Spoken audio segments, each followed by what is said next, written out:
guys, how you doing?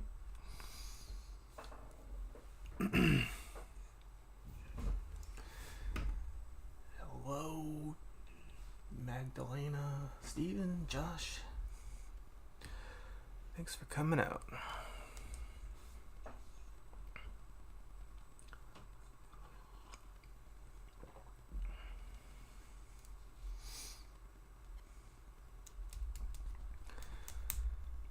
All right. One more minute for all the slow pokes, the timely people.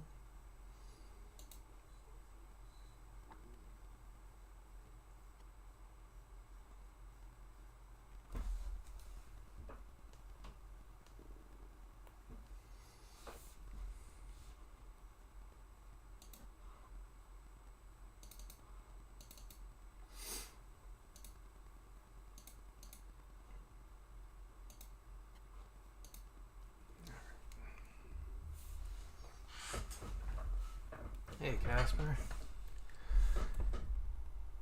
Ribo Liche. I don't know how to pronounce that, but hey, how are you? Oh, I'm glad you guys are liking the PSD s. It's a weird thing to... I have this weird... every once in a while my monitor's been dropping out, so if it goes black on you guys, that's on me. I could restart and it wouldn't do it anymore, but at this point I'm not going to restart, so... Don't freak out if it goes black. It's whatever. Seems to come back after a couple of beats, and it seems to be a signal thing. Alright. So, this week I was going to do some free drawing, but I've been drawing all weekend and drawing all day today. I knew that was going to happen, so I think we're going to go back to doing some rendering, doing some surfacing, and that just is something a little bit more plausible in my current state right now. So I think next week we're going to do some more ideation. So this week this morning I drew this guy for us to try and get rendered up. So he's going to be a combination of some sort of like skeleton, some shell forms, and we've got some shell forms, got some fleshy bits, but most importantly we got the kind of like gelatin middle section, and that's a fun one to render. It's sometimes it's a little bit like stabbing in the dark, but we're gonna do our best. So we got this monster crab thingamabob. Hey, sleeping dumplings. So now I'm gonna get this guy set up. I've got my line work set up on one layer.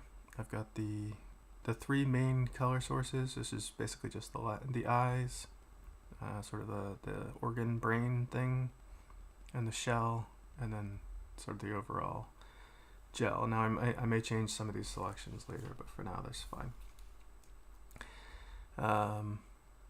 Actually, why don't we do that now? Just because it's easier to load masks and I can paint into them, so I'm gonna just make a mask out of each of these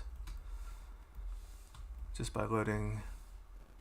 If you control click on the layer, it loads the selection of whatever pixels are there, and then you can just make a mask out of it. And then what's nice there is then you can fill the whole layer with a solid color, and that just gives you a little bit of freedom in one way, in the way that we're working lately in this stuff. So now you can see like all these layers are just like solid fills, and I can just paint into them, which for tonight I think that's the way I'm going to work, just because it's on an organic character. I think I can be a little bit sloppier, there's not a lot of precision going on, so I can have a little bit of room to make mistakes and things like that. And so if I want to paint just on one layer, I can always just edit that pretty easily. So we'll start with the local colors per usual. We'll start with a kind of like a medium light gray, so that I don't have something good to compare against. And then I don't really like these colors. So these were just really just like solid colors that I used to make my my mask. And I think I want to do this guy more like either a green or a purple. I think I'm gonna probably go with kind of like a green. You know what? I do green and purples a lot. Let's do something else. Let's do the. I was gonna go to purple. Let's do like a little bit of a greenish yellow. That way, it's like splitting the difference. And then because we're gonna brighten it up, I'm gonna darken it a little bit. And then now that I'm looking at it, I'm gonna clean up these selections so that they don't have to be layer linked down to each other. So I'm just removing. Oh, I got my selection inverted. I'm just removing any excess mask data from each of them. And then I'm gonna duplicate this because I want to have an overall mask, but I'm not going to use it for any of the painting. But I do want to create a layer that's just the gelatin, if you will. So but I want that above the brain. So I'm gonna remove the shell, and I'm gonna remove the eyes from that. But then for the organs, I want to leave the brain behind it, but I do want the exposed eye stalks. So this is a little bit,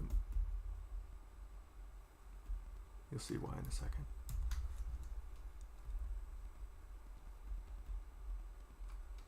Okay. So now I can sort of like lower the transparency and see like already the color of that brain. Actually, I guess that's what I want to do. I want to leave that base on. And so as I decrease the opacity of that layer, I can change kind of like how much color is affecting the local color of the brain. But I don't necessarily want that on all the time. You know, like when I'm working on the local color, what's nice is like I can paint it as if it's like, you know, sitting on a table, which would be gross in this case. And then I can kind of colorize it as if it's inside that volume, receiving some of the overall ambient light caused from the color of the actual gelatin area. Hey, from Brazil, thanks for coming out, man. I appreciate the comments. All right, so first things first, let's get into the local colors. I think we're going to start with the shell. And I may, if I start futzing around too much, I may layer link a couple layers down. That way I have some editability. But for now, I think I'm just going to straight up use a little bit of I'm going to start with a little bit of like a noise brush, just something that has like some feathering to it.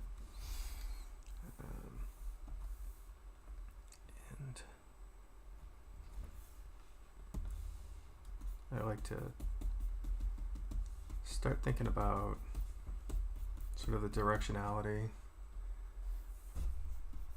the ground. See, this is that black screen that I was talking about. Just ignore it. It sucks, but it's just I got my house got struck by lightning a few months ago, and one of my USB ports, or all my USB ports in the back of my CPU are hosed. Anyway, just ignore it. It'll look like a technical difficulty. Alright, so anyway, I'm grounding this stuff and, you know, kind of getting it darker. Maybe the tips of these little barnacle-y things are a little bit darker.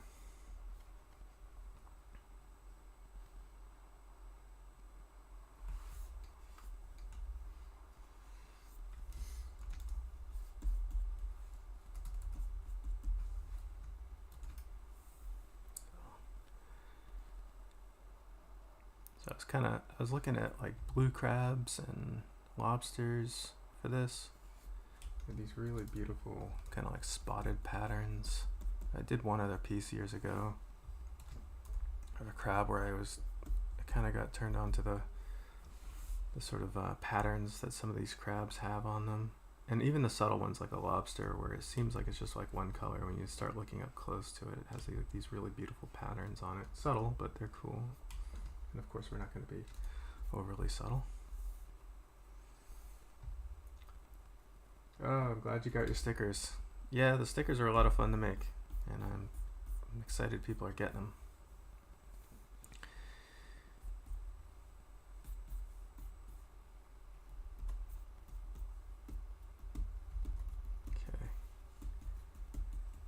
Now, so there's this cool thing that happens on like crustaceans where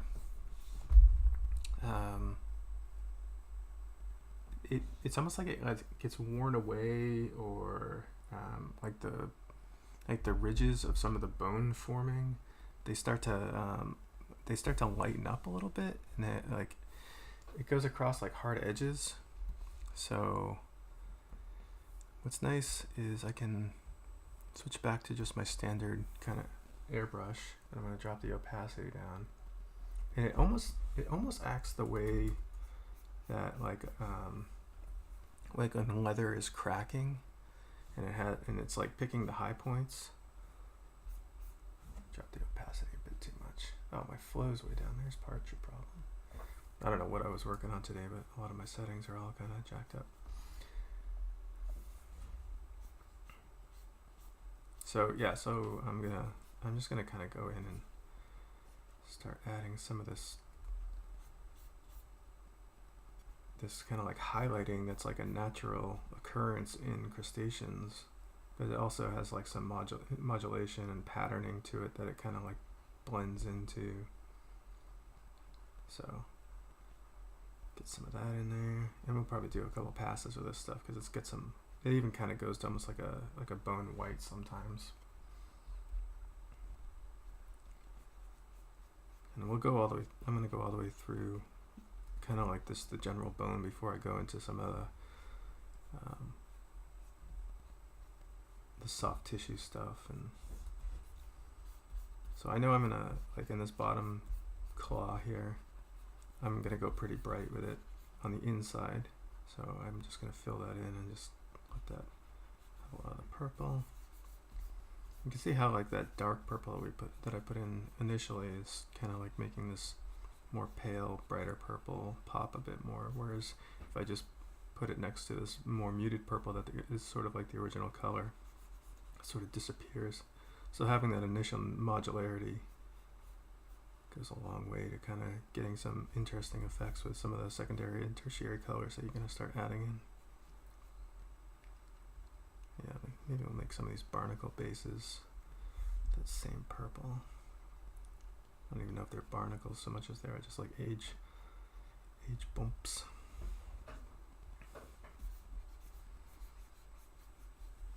So I've got the brush turned down on opacity so that I can kind of build this up, and that tends to work really well with organic stuff, so that you're not just going full bore each time.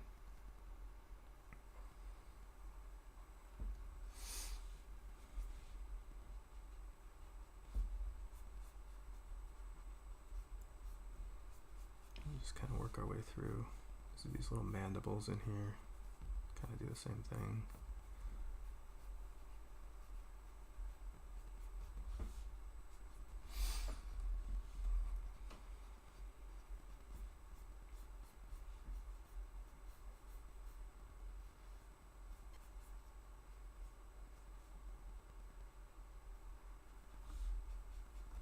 There we go. Starting to work. I think it's already feeling like it's got some cool things going on, but we're not gonna stop there. Find some few subtle little things that I think look really kind of nice. And again, like this stuff, even the subtle stuff, once you get the shading going, a lot of it really falls away. Like it really sets back. It's kind of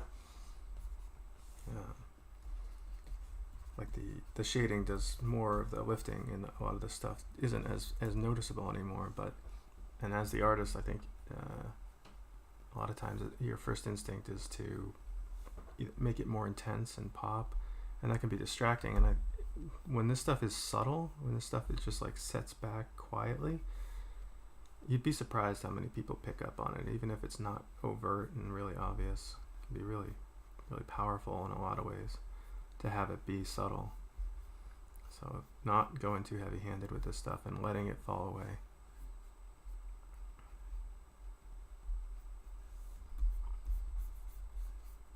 Across these edges.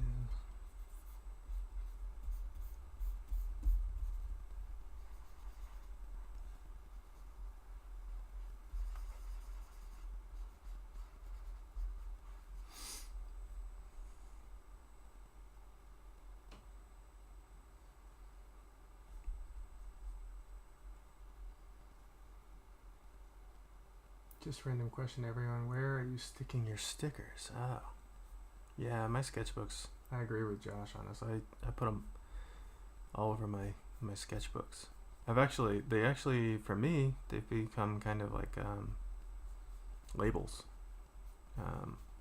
The different notebooks and sketchbooks that I've kind of like built up over the years. A lot of times I buy the same sketchbook. So I don't know which one is new and which one is filled up, whatever. And so stickers, I use them to kind of like indicate, like which book is which. So if I know, if I just look at it just by the cover and the stickers that are all over it, I know which book it is. So I riddle them. I don't put them on my computers, probably. And I did put them all over my son's computer recently. It was kind of this running joke where every day put a sticker. I'd been saving so many stickers that I put stickers all over his laptop until it was like it looked like he had been collecting for years, even though it was only like 2 weeks worth of stickers, and it just covered it. Pretty funny.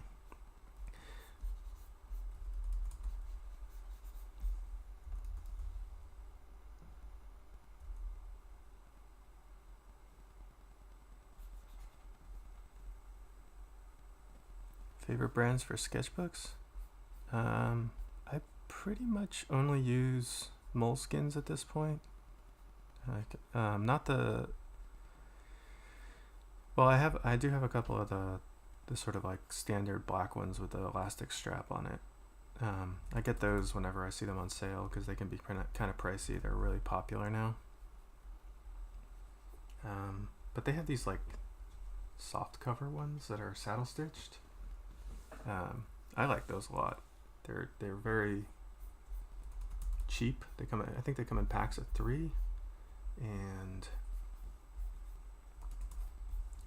they're just non-committal. They're short too. They're shorter than the black ones, or whatever the elastic ones. So I can kind of not fill them up. It's not like I'm trying to like hurry up and fill them up, but I don't know. There's just a little less commitment to them. I'm one of those guys that gets constipated over trying to make notebooks look nice. It's not until recently that I've sort of chilled out on that a lot. But I really like those. I like the Moleskine, just soft cover, floppy sketchbooks.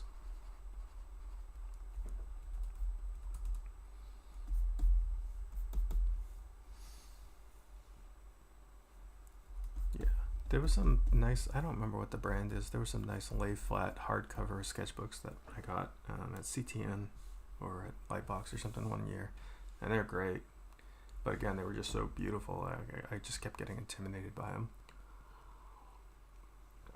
When paper's too nice, I always feel like I'm about to ruin it. All right, so now I'm gonna work in a little bit of modulation. I think I'm actually going to do this with a multiply layer. So I'm going to go with like a really light color, and I just want to kind of take a second to figure out what this is actually going to look like. Let's see, that's too dark. Yeah, not like that. And maybe just shift it ever so slightly towards red. So what color is that? Yeah, it's barely a color. Alright, so I'm going to do these kind of like sort of like underwater I don't know if you've seen some of these patterns, but they're just kind of cool. They're really beautiful.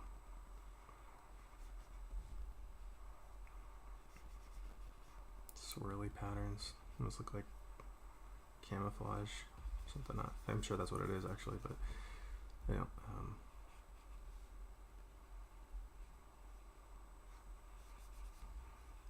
just kind of make these little amorphous shapes.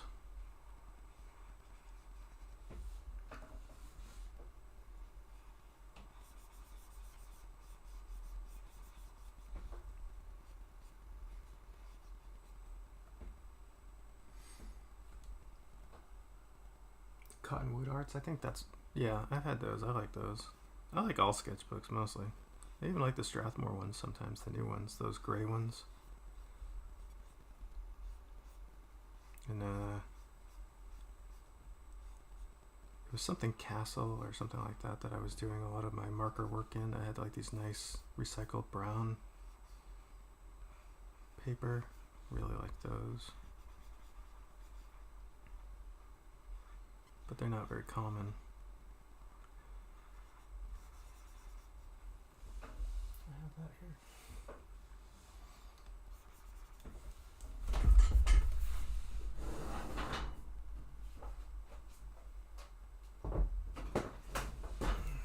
See, this is one of my sketchbooks for with all the stickers all over it, and you know the monsters. But it has this nice like brown paper on the inside. I think the markers and the white pencils really work really well against some of them, even when you're doing like more like colored pieces. It I don't know, it has this nice unifying quality to it. And that is the label in here? Oh, either I stuck the sticker over the labels. I just found more stickers. But yeah, these sort of brown, I think Strathmore makes some nice brown toned ones now. Those are nice.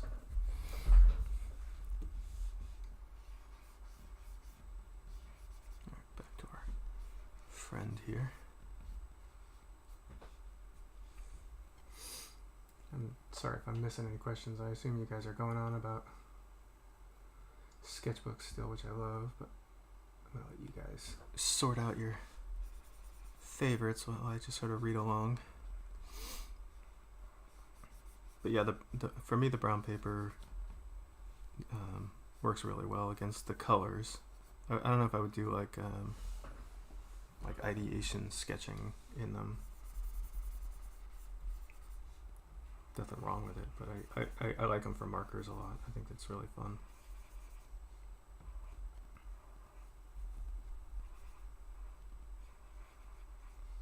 Doing these patterns is nice. It's sort of relaxing to be able to just kind of do something abstract. It doesn't really have any, it doesn't really necessarily follow a form. So you're not overthinking it. I think we'll just do some freckles on the mandibles.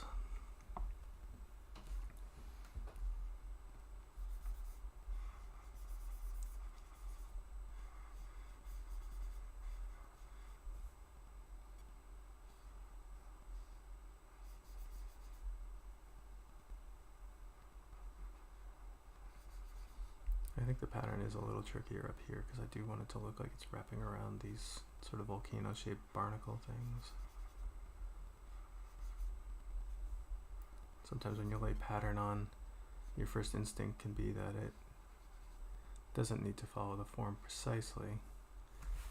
I think that's true to an extent. But if you do make it look like it's kind of affected by the topography of whatever shape you're painting it on, it actually helps a lot.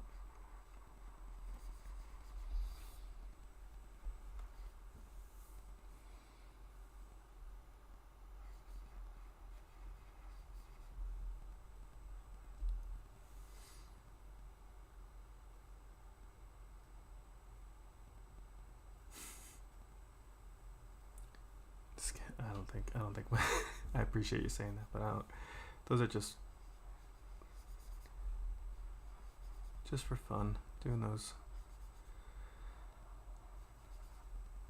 Sketchbooks are funny too, because they end up being like these little challenges, you know, like like you're like, even just the fact that you're just like, I'm gonna fill this thing, you know, that's a challenge that you're kind of like putting yourself up against, and I think it can be kind of fun. I don't usually win that battle. I have piles of sketchbooks with the last 20% of the books not filled,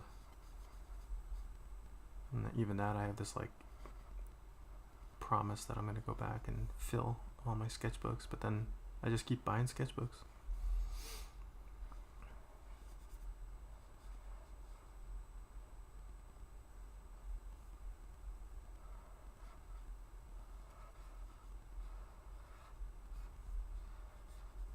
Alright, we're almost done with this pattern. Can always go back and tweak it. Should be doing it on a mask, so it's easy to kind of adjust, but that's okay. Alright, so that looks, maybe just down here a little bit.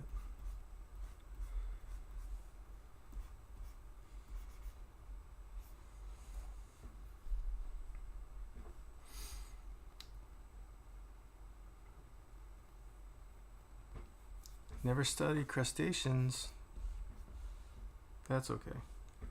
I'm gonna let you in on a little something that maybe I've mentioned before in public. I don't know. I know I have, but maybe not in this setting. I worked on a fishing boat for 6 years, and that was what I did all through high school and into college. And so I was around lobsters and crabs and everything every day, or a couple times a week, you know, all the time for years. And I just know them kind of inherently now. I love them. So I don't expect everybody to be as used to them as I am, but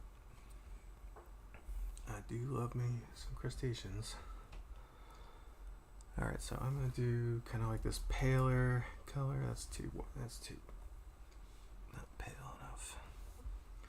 Too much saturation. So I wanted to make it look like inside the sort of jaws of this is a little bit more pale, a little bit more exposed bone kind of thing. And you can get kind of like the tips of some of these larger, where like, you know, it's like just like on trees and stuff, where like they really push up against the extremes of what their material is made out of, and they start to stress that, or it's just from wearing down from use. So we're just kind of telling that story of like use and growth. You can kind of cheat some of that stuff in some of the other places.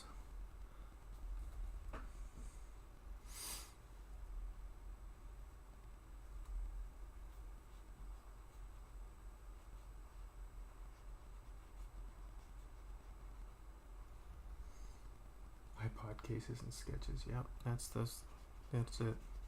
Yeah, if you guys are looking for stickers, there's stickers all over my shop. I did the whole Scully July thing, and I made the whole month of skulls that I did into stickers.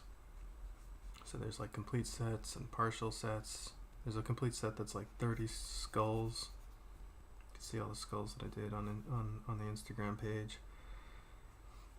And yeah, they're over in the shop if you guys are curious what those look like. They came out good. They're little 3-inch stickers. I grew up skateboarding, so I'm a sticker nerd. Alright, and then same thing inside these. So this is like a nice way to tie different parts of the anatomy together, just to kind of like have same kind of like color rhythms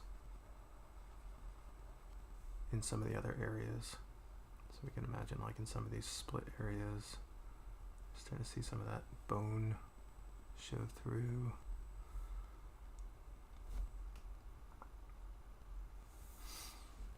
Yeah, that works pretty good. And then the last thing, so I'm going to calm these spots down ever so slightly. a little bit more subtle. And then the last thing I'm going to do for the shell is I'm going to add just basically like these little stippled spots, basically. Like it looks like just like this like even pattern of spots. Probably use the same color, but what I'm going to do is I'm going to fill this, throw a mask on it, and that way if I don't like it, it's really easy to reverse out. And I'm probably going to calm these down after the fact. But let's get them in first. And I'm going to concentrate on just like a little bit heavier towards like things like the teeth and let them kind of fade out. See how it's almost like I'm creating like a halftone pattern.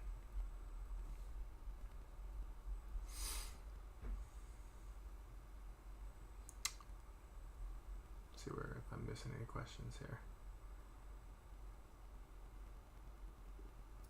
Yeah, I was supposed to be a captain. That was what I was going to do. I was looking forward to it, but it's kind of a rough life. I grew up in just south of Boston, Massachusetts, in a kind of a harbor town, and a lot of fishing, a lot of boats. Grew up on boats. Grew up working on boats. Grew up fishing on boats. And then next, when I was in high school, that was kind of like what I assumed I was doing. I was going to get my captain's license and get a lobster boat and move on. Still dream about that.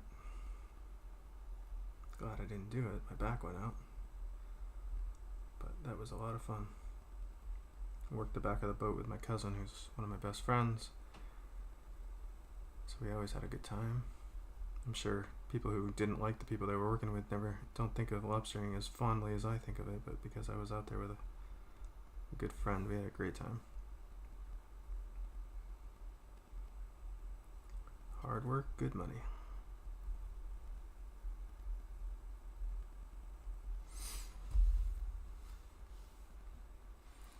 Yeah, it was leaving that whole area, leaving that whole life behind was kind of surreal, kind of strange. It's really beautiful to be able to be out on the ocean every day. So maybe you guys will notice it more in my work, but there's just a ton of nautical themes. I just think about it all the time. It's such a big part of everything to me. You can see these little dots. A lot of it's definitely where I grew up, where the northern lobsters and crabs, these spots were a lot more subdued. What I'm modeling this after is much more of a tropical crab. Blue crabs, which are from like Maryland, even have some really beautiful patterning on them. But if you look up crabs from like Indonesia and some of the more warm water areas, Caribbean, however you want to say it properly, some really beautiful patterns, and these patterns become more elaborate and a lot brighter.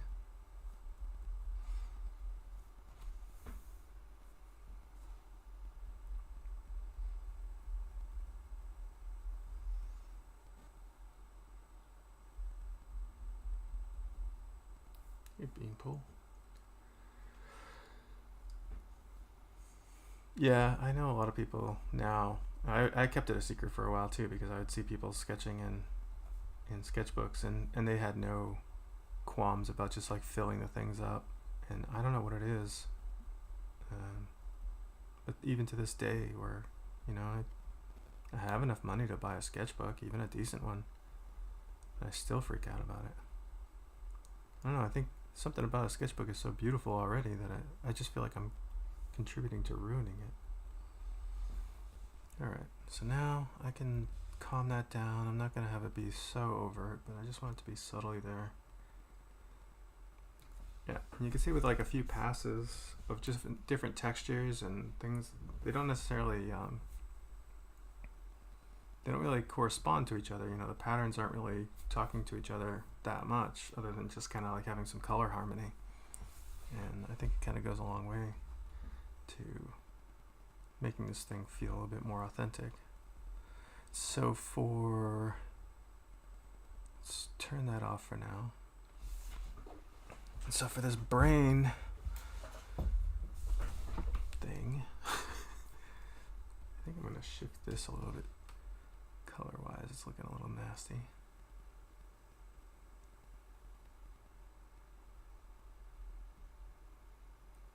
Yeah, maybe. Okay, so maybe we'll do a base of blue, and we'll do a little pink modulation through it. So here's what I'll do. I'll go kind of nuts with the pink at first. This organic stuff is fun because I'm just kind of making it up on the fly what I'm going to do.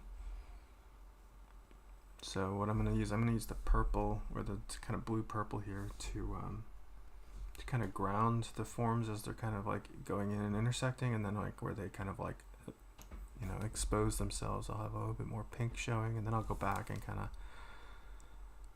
modulate that a little bit. So let's calm my brushes thick to thin down a little bit.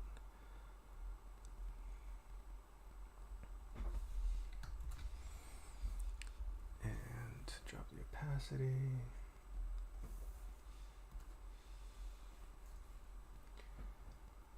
Okay, so Magdalene is saying, "Oh yes, I'm playing Ratchet and Clank Tools of Destruction again," and I'm, oh my gosh, that's an old one, man. That's forever ago.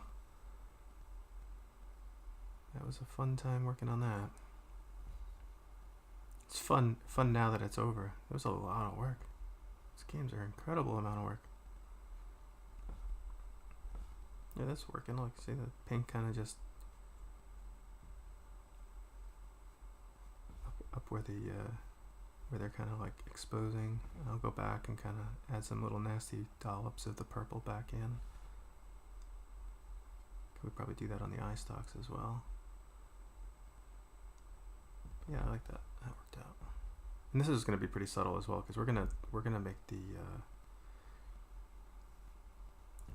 inside of that head casing there a little bit more opaque. So a lot of this stuff is going to kind of get affected by some of the other colors we're going to add.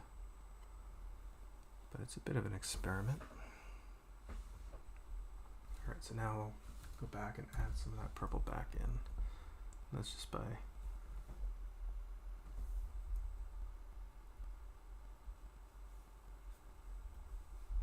going through.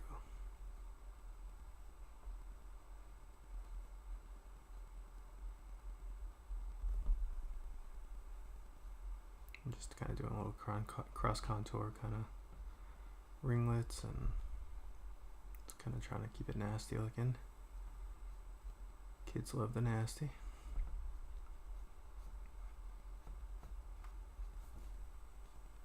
And again, I don't have to go crazy on this because this is not gonna be super apparent. But it's nice to have the modulation there.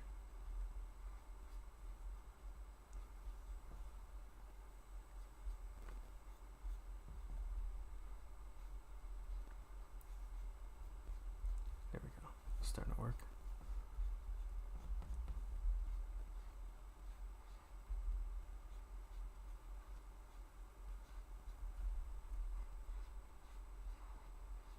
Almost like a little bit of like somewhat of an ambient occlusion look.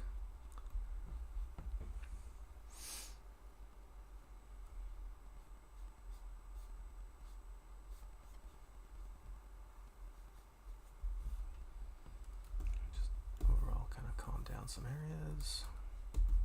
There. So now it has a little bit of modulation, and then I can use that same pink on the eye stalks.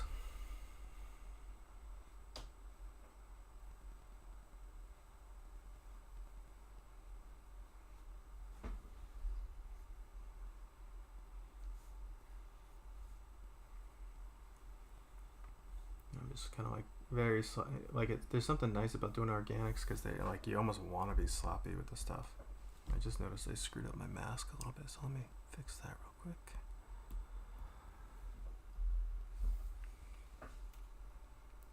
that'll be there. Yeah, that's right. Okay.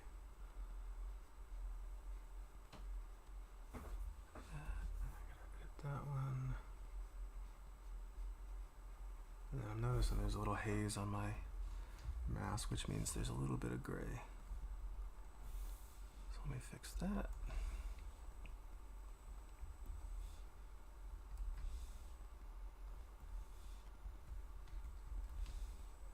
Okay, back in business.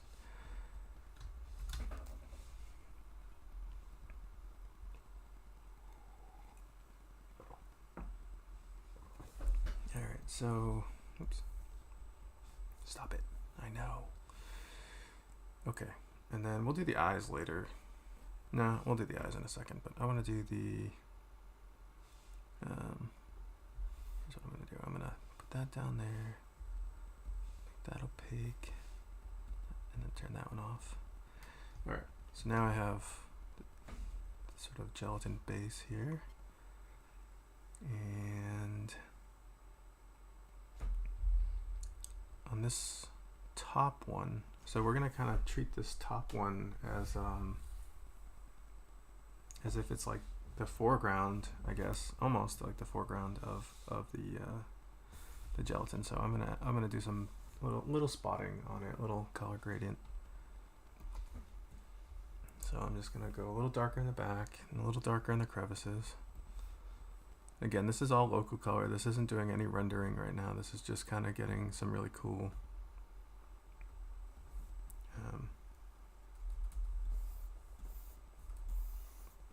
underlying kind of like textures, you know, like we're down here where a lot of these things are compressing. We've got a lot of things that we're going to probably try, but I just want to like get a little bit of color variation so it's not all one note.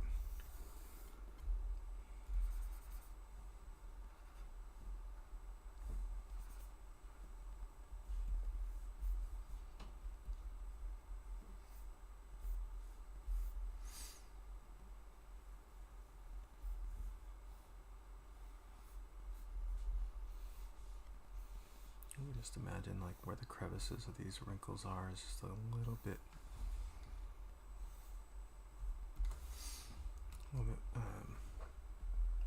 denser color-wise, pigment-wise.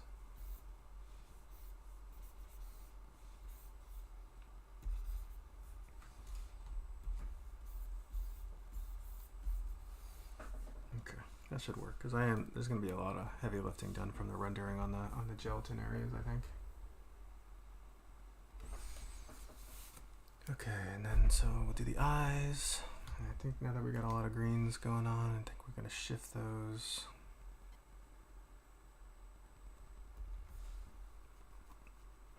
And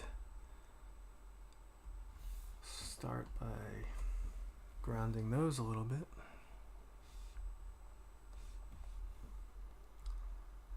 So around like where the stems are kind of sticking into the eyes a little bit. I'm going to kind of darken it so if some of the pigment is there. And then around each of the irises, I'm going to go a little bit brighter, a little bit more yellow.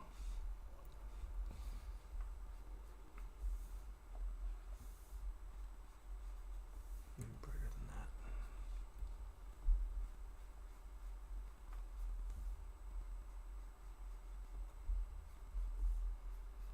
This is pretty subtle, maybe more subtle than I want it to be, but I think we can make it work. And then we'll just work out some of the veining. And again, the veining, something that you see in like crocodiles and different kinds of fish, tropical fish and stuff. This is like these really beautiful patterns that kind of like come off of the iris. I think technically it's the actual muscle fibers of the eyes, but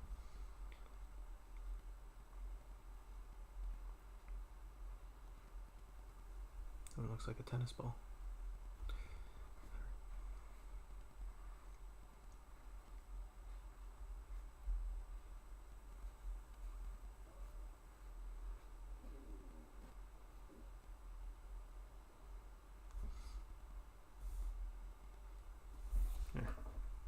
once we render that up, it'll look kind of cool.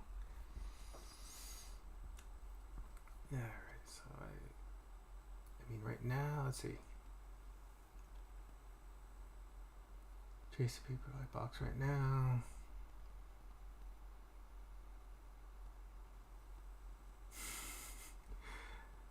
Casper's asking, how many co-workers were you working together with on a daily basis at Insomniac Games? Can you talk about the design process and compare with your freelance career? Oh, well, when I started at Insomniac, it was like 35 people, including HR and the boss and everyone. So I think the team overall was about 30 people. And then by the time I left, I think it was like over 300 or something close to that, like a lot. And that's a pretty typical big company team at this point. And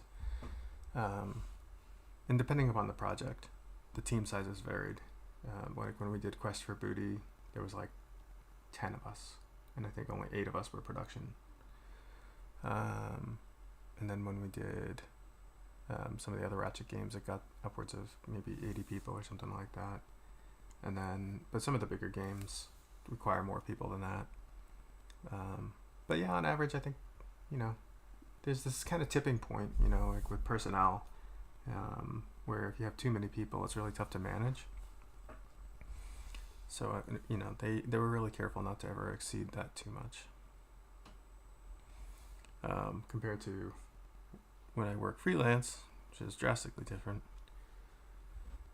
It's just me sitting in a room, and I do all the accounting, all the artwork, all the corresponding, all the scheduling. So that's doable. I don't know if that actually answers your question, but if you have something specific, you talk about the design process and compare with your... Oh, you're talking about like specifically like with like the character design process? Well, these, like what I'm doing in front of you guys is kind of like what we did, but there was definitely a lot more meetings in between, because we would always... we would definitely want to make sure everybody was on the same page and liked what we were up to. And also it had to answer, we would get briefs, we just called them specs or whatever. I don't know, there's all kinds of, every designer had a different name for them, but there was basically just the parameters for which the character needed to embody. So if it was 8 meters wide, had a shotgun, this many hit points, removable armor, what else could it have? Melee weapons, range weapons. You get all that information in these docs that the designers would put together, and then we would work up some sketches, and we would move into a prototype phase as soon as we could. So I would always model something up, get a model in game, get it over to the rigger, and like just bare minimum stuff. Nothing too fancy. Just want to kind of see if everybody's on the same page, because once you commit to start making like artwork, in this fashion, you're basically starting the ball rolling for kind of getting modelers involved, riggers involved, animators involved. There's commitment to that stuff.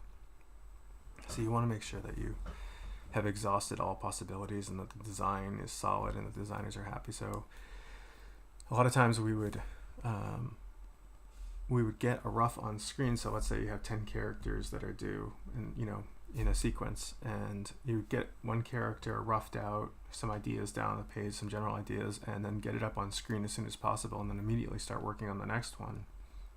And while you're working through the list, kind of roughing out general ideas for these things and kind of going through that iterative stage, those characters that are been put into the game are now being tested, used, tried up against the metrics, tried up against the heroes' movesets, and best case scenario, they work out a lot of the kinks at that point, figuring out what is working and what isn't working. And then from there, if they say like, oh, well, actually the melee isn't working, or the melee is too short, or needs to be able to jump higher, needs to have more damage points, we could make adjustments on the rough model and just keep making those iterative changes until it's working the way the designer imagines and the way that they think is fun. And the way that we always talked about is like, we won't stop until it's fun. Like, we're not going to move forward until this is fun before it looks good. That was like in a perfect situation. We didn't always have the luxury of working that way every time, but in an ideal situation, we would basically just work on something until the rough was fun, and it didn't necessarily need to look good at all. Let me just take a break here and set this up. So I'm going to start rendering a little bit. Drop that down so I can see through it. And then create a new group. This is going to be my shading group. I know I say this every single time, but for anybody who hasn't seen me do this, got my flats group, got my shading group, and then I'm going to throw in kind of like a deep color like that, set it to multiply, and then I'm going to invert the mask so it's gone, and now I can start rendering. So I'll just paint into the mask itself. Okay. So yeah, so we work on things until they were fun, until everybody was satisfied that, regardless of what it looked like, it was as fun as it could be. And then from there, I'm trying to decide on the light direction just on this one leg. That's kind of, I think I'm going to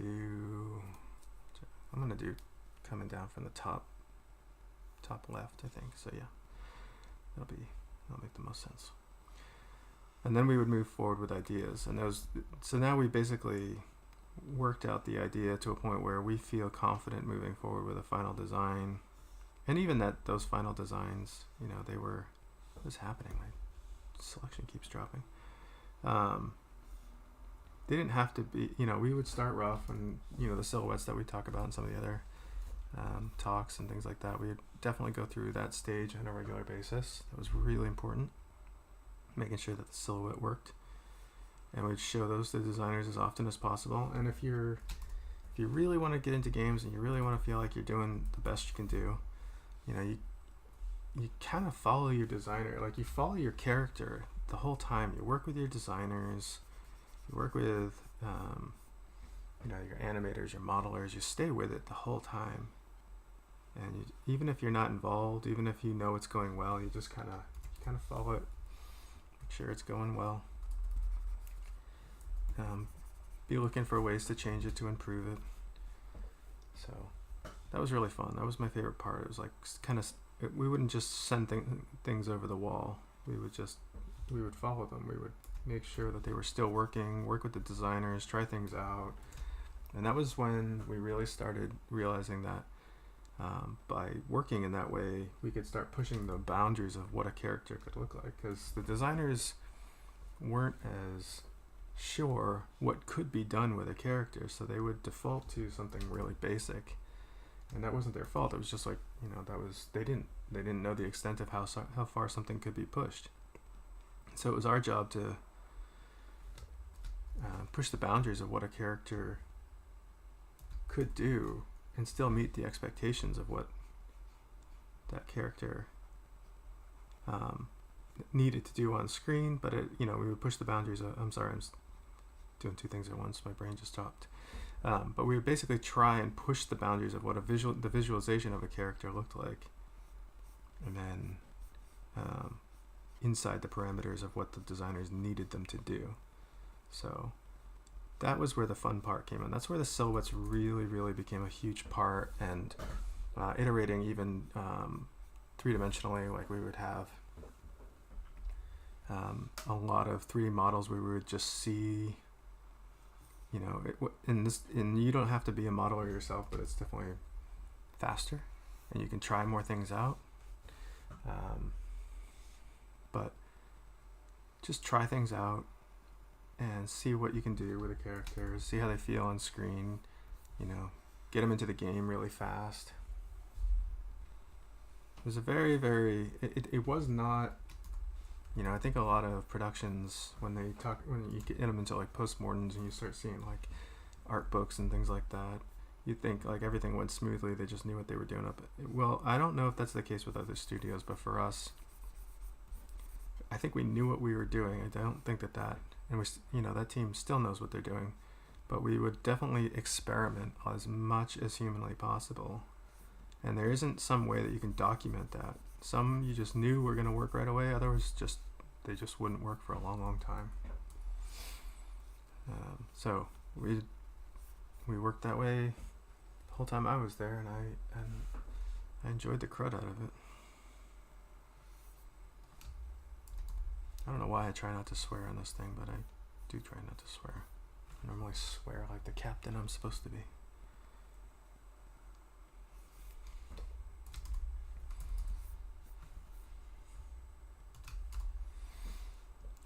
Hope that helps you a little bit, Casper. I don't know. I don't talk about that stuff too much. Those are fun times, but every game was different. I really preferred the small teams, but the big teams were amazing because you just couldn't imagine seeing that much artwork being generated. You come in every week and it was just at the end of the week, it was just like massive amounts of artwork generated. It's very, very satisfying, especially when it was going well. That's a very different story when things aren't going well.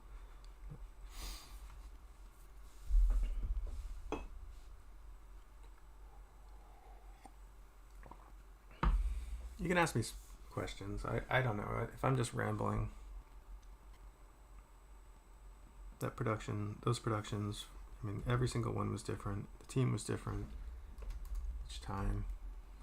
We had our own goals. Insomniac is notorious for wanting to please themselves, please the team, before they want to please the public, which I think is rare. It means that their high standards, because that's the thing, is the teams have very, very high standards. Their high standards are being met, and there's love in those projects, and so it shows up on screen. I thought Insomniac was a really special place that way. Hey, thanks for coming out.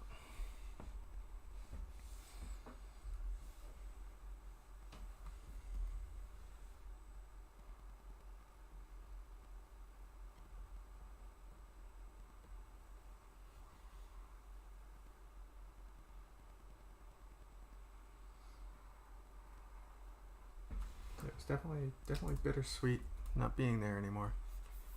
But I'm actually really enjoying watching everything kind of come together from afar as well.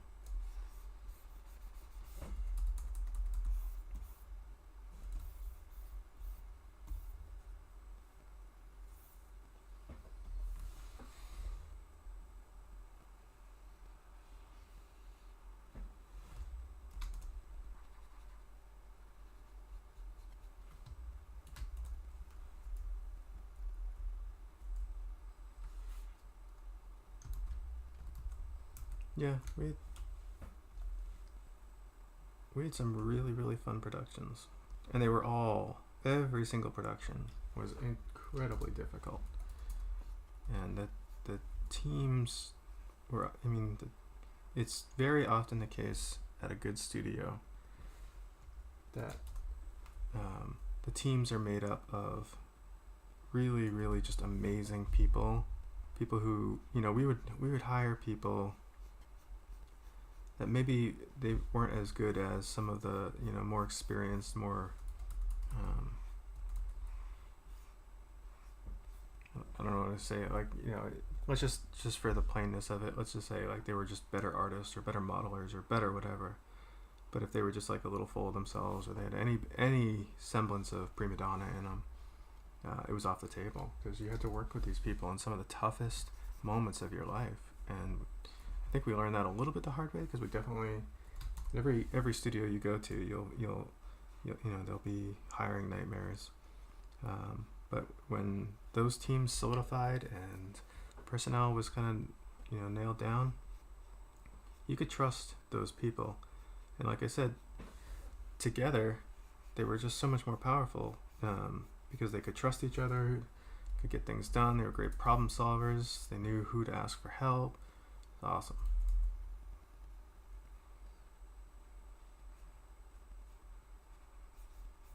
I know the studio is still functioning that way. I'm talking like the studio doesn't exist anymore. I'm saying it that way because I'm not working there the same way anymore.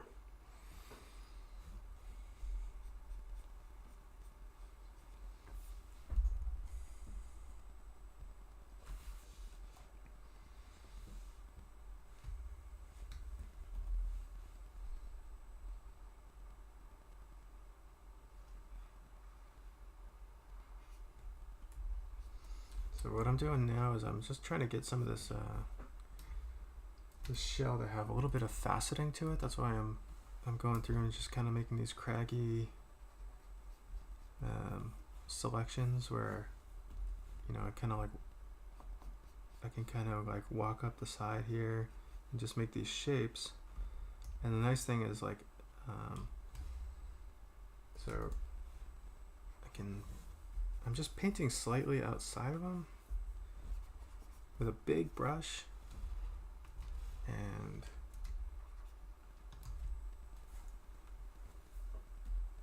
I can even reduce that a little bit and just kind of get these nice little chiseled looking plane changes. They look really cool.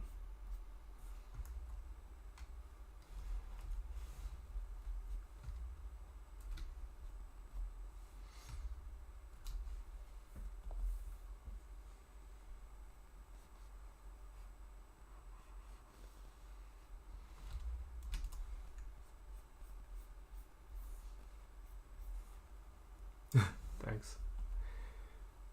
Yeah, I'm hoping you guys are getting something out of this rendering stuff, because it's I was actually just having this conversation with my wife, who's also an artist and a teacher as well, so she's had some really good insight as to, you know, like how I handle a lot of this stuff and talking to you guys and things. And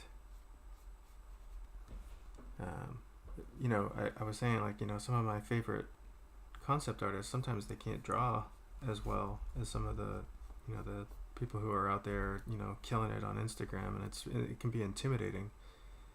But it really comes down to just, do you have good ideas? That's what a concept is. And people lose that, and it depresses me, you know, because really good ideas get passed up for really well rendered ideas. I've done it.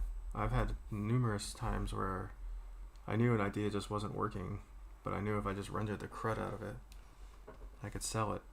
And I've had to do it, and it just leaves such a bad taste in your mouth. But when you have a really good idea, I mean, it almost needs no rendering at all. Nothing. And where I kind of like sit with it all is, if you have really good ideas and you can use some of these techniques to kind of help sell them, then that's everything, right? That's the best of all the worlds.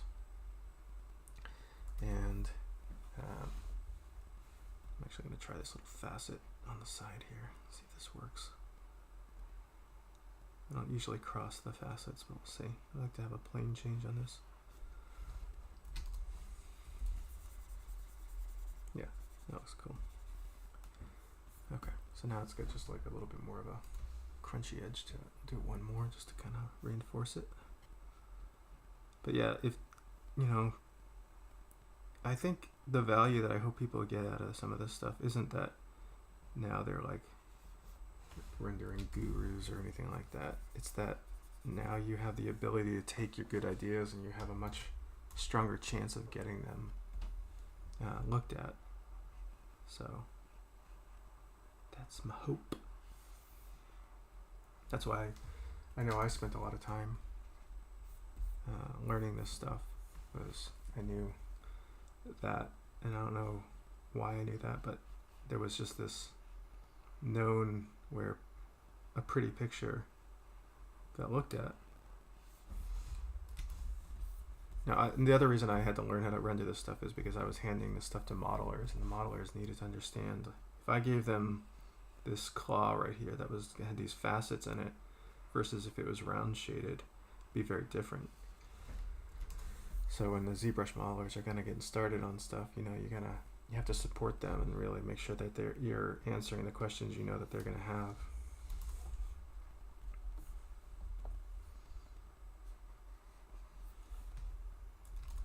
But it also helps you sell the idea.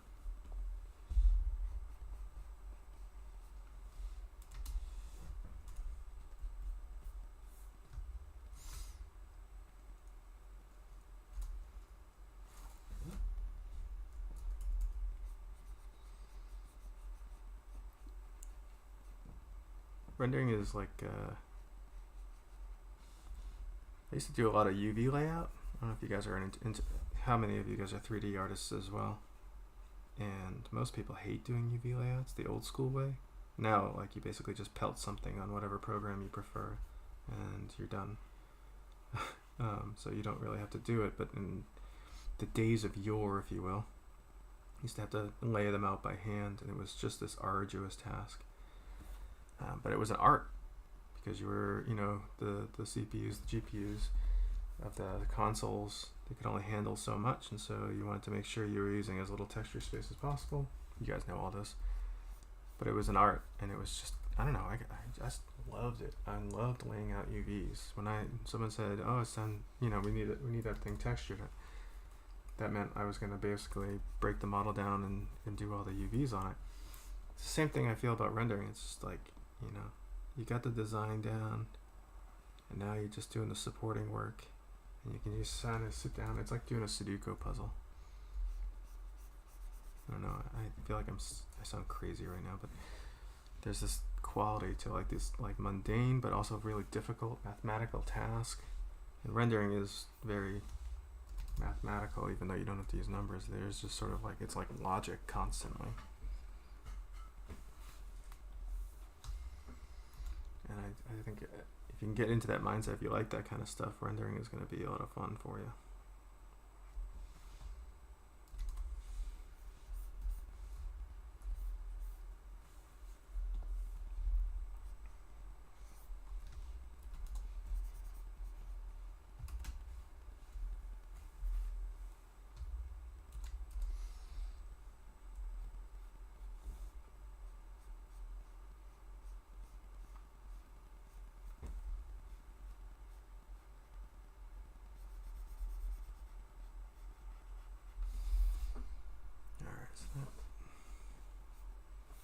Those.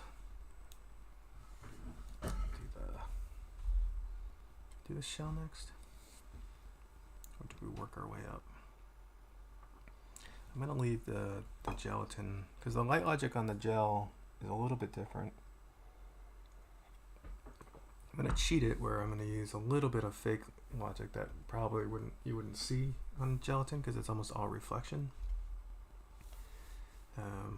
But I like to put a little bit in. So let me just render these eye stalks real quick. So we'll do the eyes as well, and then we'll do the cap, and then I think then we can have a little bit more of a conversation about how this gelatin is a little bit different rendering wise than like a normal kind of opaque surface.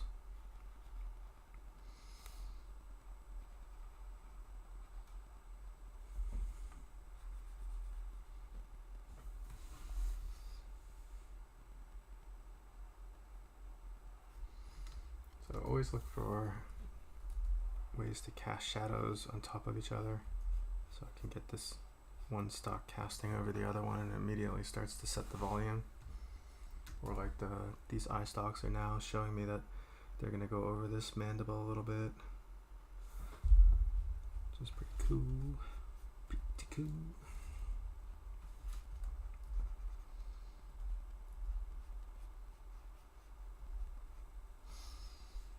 Eye stalk going over this one, and as often as I can, I like to drop in those shadows first, those drop shadows first, and I waver on this. I go back and forth about whether I believe that or not, but when I have something complicated, And I think I said it in the last stream. There's been so many times where I've rendered something out and then I go back and I cover it with a cast shadow, and I just feel silly for wasting the time.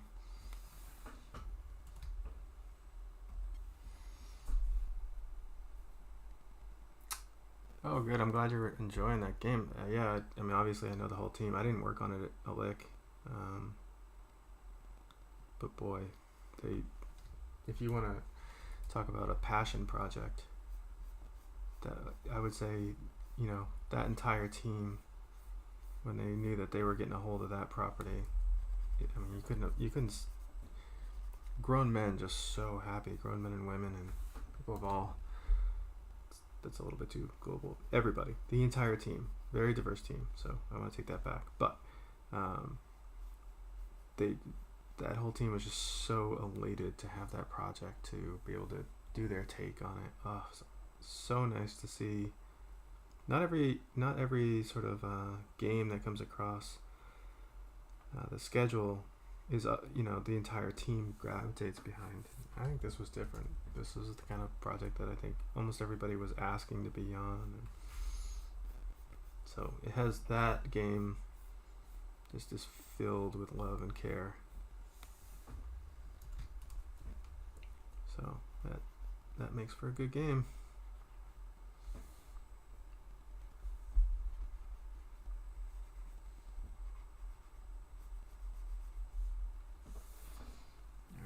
Should do is for the stocks. Now we'll do the eyes. And as I've done in the past for my eyes, I just fill them all the way in first and then just reverse out.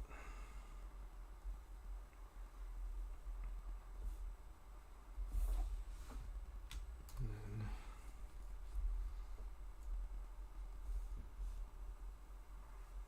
oops.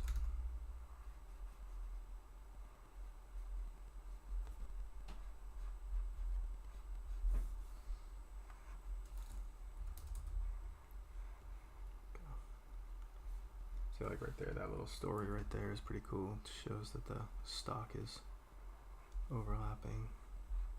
I love that stuff. So immediately shows that eye stock is behind all the other stocks, and it kind of, by moving over the cross contours, it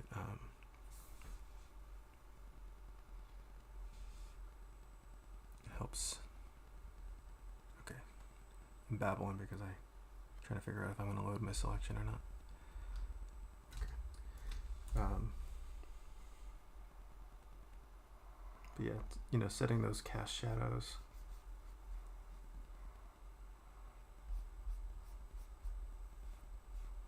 It just tells you where things are in space. All of a sudden, what was flat before is just activated, and it just, I don't know. I think it brings things to life. We say that brain is really overlapping these here. Then once in a while, you're going to find that your shadow shapes start to get really noisy. Like I could make all those individual sort of like eye stalks in the back there have like little individual light that they probably would receive. And just for clarity of shape and form, a lot of times you have to just kind of close out the entire shadow and just let it be one big shadow shape. I hope that makes sense. The Sleeping Samson. Oh my goodness. I don't know. I probably won't. That one would, almost everything from that series was a personal project. A lot of hidden meaning stuff. And what am I doing wrong here? Do I care? I don't care. I'll just go back and cover up that stuff. All the bleed in a second. I'll clean it up. I mean, I'm not trying to hide it too much, but I don't know if I want people futzing around with some of the pieces that I did for more personal reasons. There's a lot of those pieces were like Samson. That was something my mom used to say to me all the time. She was, when I was being kind of like a punk, she would say, every Samson has to sleep. And that meant she was going to get me. She's a tough lady. She reminds me of the grandmother from the Bones series and the Great Cow Race and all that. But that Samson was about some of the stuff that, you know, we went through together, me and her. So, anyway. Probably not gonna let that one go.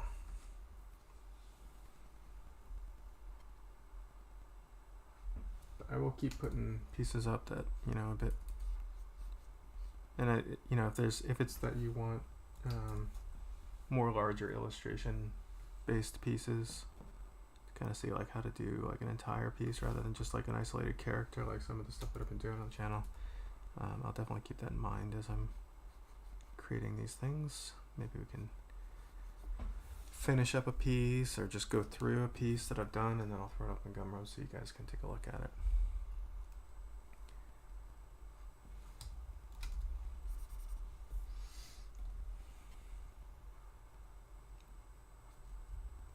So this is going to be a little laborious to watch, but so if you guys have questions while I'm kind of working through all these little brain wrinkles, which even when I was drawing, I was like, what have I done? Hit me up. I'll just yap while I'm painting so not everybody loses their mind.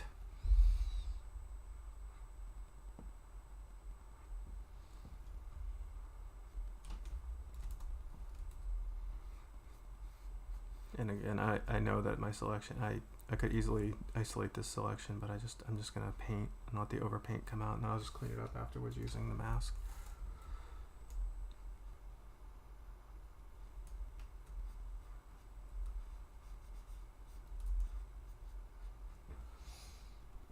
If that makes sense.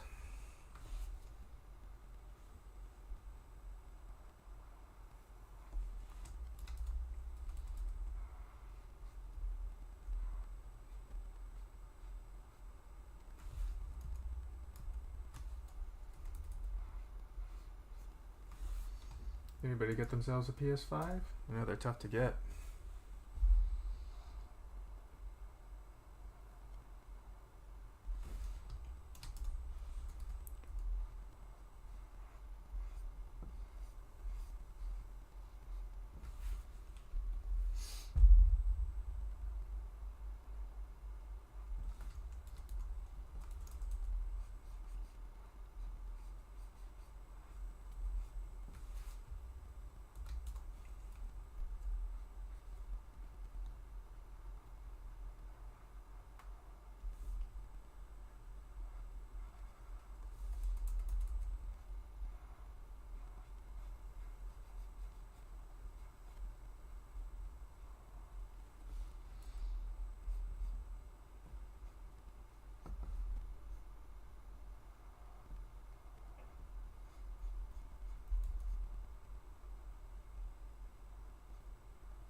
You guys are quiet tonight.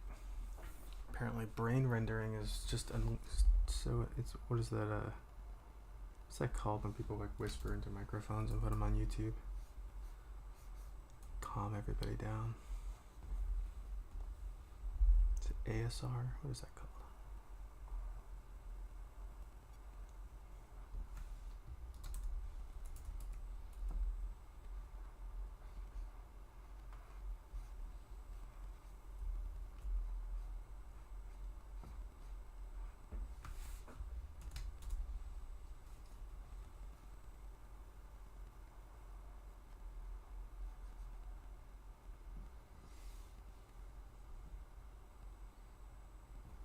Oh, good. I'm glad other people are working. That makes me feel good.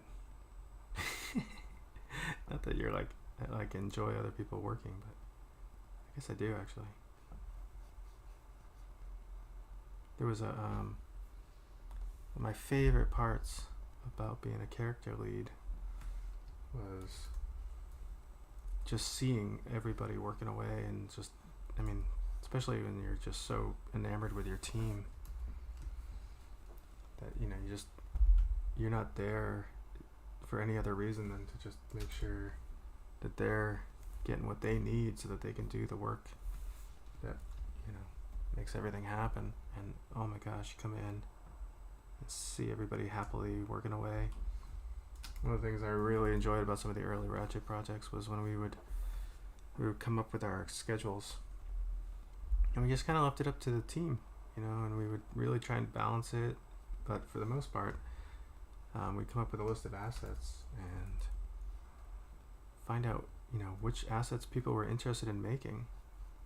You know, not all of them were sexy, but they all had to get done. So, you know, if you picked a really good one, that meant you were gonna, you know, probably end up making a bolt or something like that the next day or something. But oh, so fun when everybody was just kind of vibing on what they were working on. That I just couldn't have appreciated that more.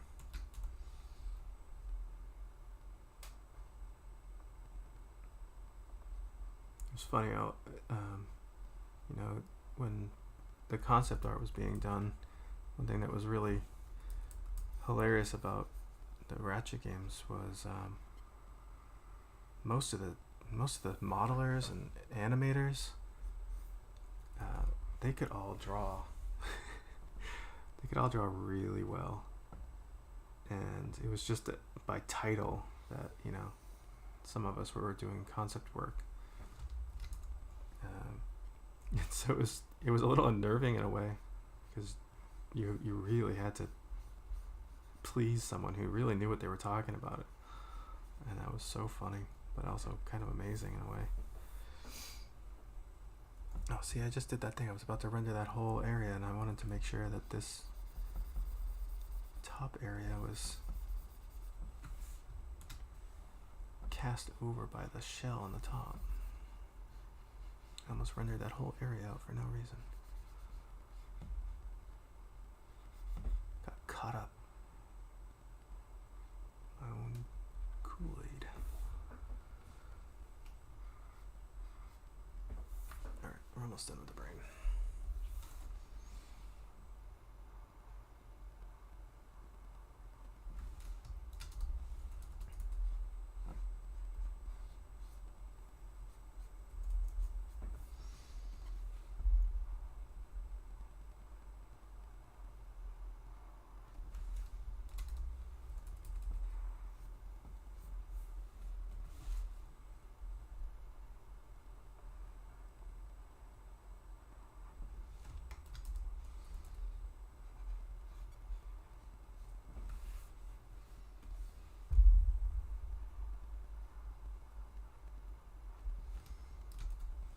Again, I'm being a little bit slapdash in here because I know I'm going to come back and there's going to be some pretty strong highlights on this area that are probably going to obscure a lot of this. So this is really going to be playing like a supportive role, even though conceptually it's like a big deal.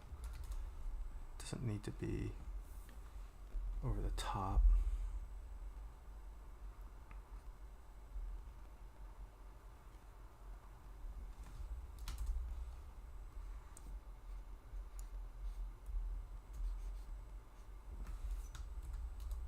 But that can get you in trouble sometimes when you're thinking that way, because then you'll be like, oh, I don't really have to do too much detail on this.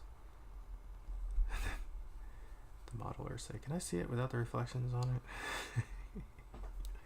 Well, I didn't really paint that well. So then you gotta go back and do all of it anyway.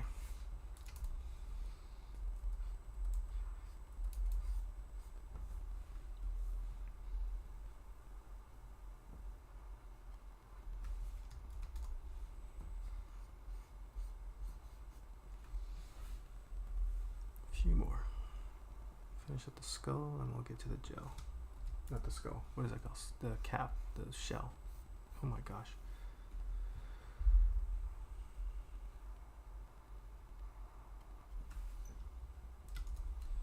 Anybody else working right now? Besides Corey?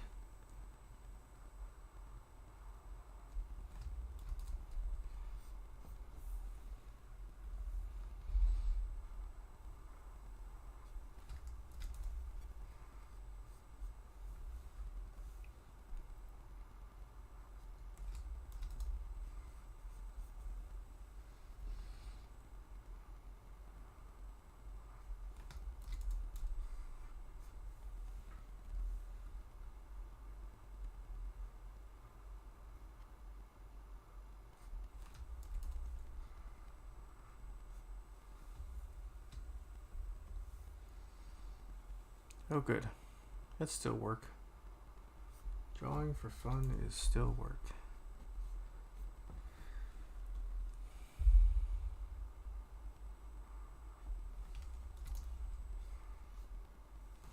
Alright, so that's like some basic rendering. I'm going to go ahead and drop in a few kind of specific cast shadows just to kind of get a little bit more grounding. I don't know what to call it. Just set some of these forms in.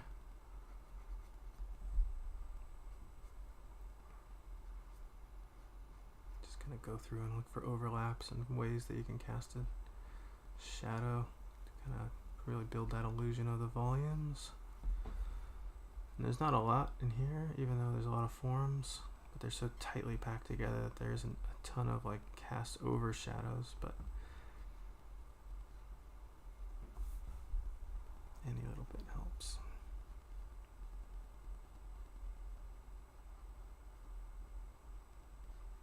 And I could go through and like individually render out like all these little extra wrinkles and stuff like that, but that is unnecessary.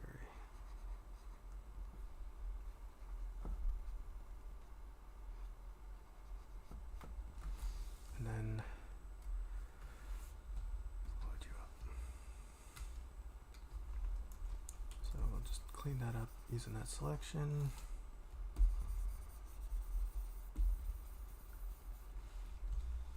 And then I'm just gonna, wrong way. I'm just gonna add a little bit of volume. Some of these are rounded out a little bit. It's looking a little chiseled. I think for brain we want it more squishy. Okay, that looks like it needs to. So again with the shell, I'll go back and tweak the edge again afterwards. So I could have probably set up a completely separate, and maybe I will, maybe that's what I'm going to do, set up a separate shadow layer for the gel, because it does act a little differently. So for now though, we'll just keep working on this.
So like how this kind of sweeps under right here. I'm just gonna kind of cheat a little shadow under there just to kind of reinforce that. It's probably a little intense. But it just kind of helps, you know, just that little darkening underneath there just goes so far to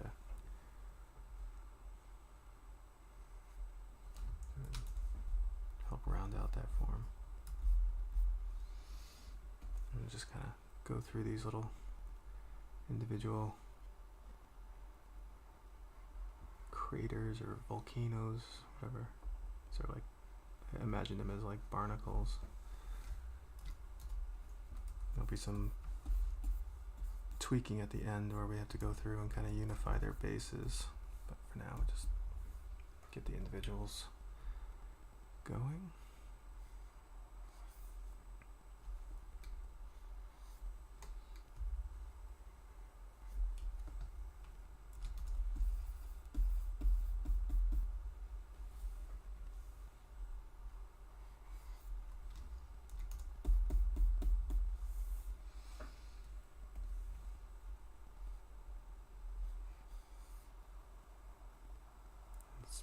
probably more important to get the sort of like hero shapes working the most. And the individual ones can be a bit more abstract. Look for those like light facing angles and try and accentuate those.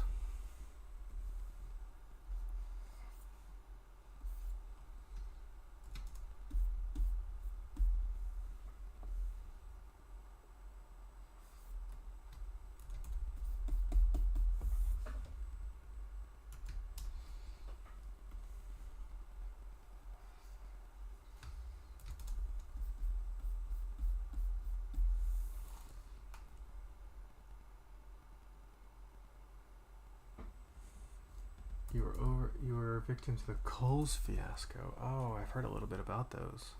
Yeah. That was like the what was it?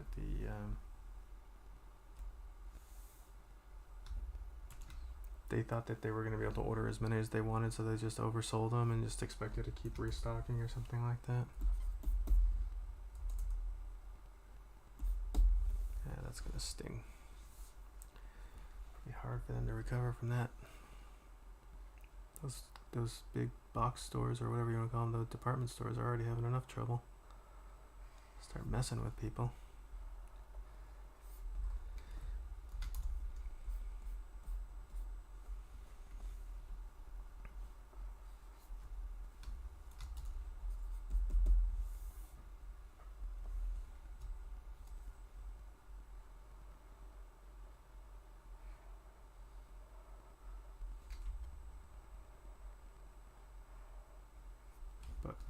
I don't play a lot of games, but I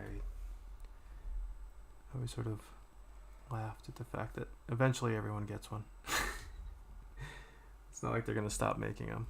They're not limited editions. People will all get them.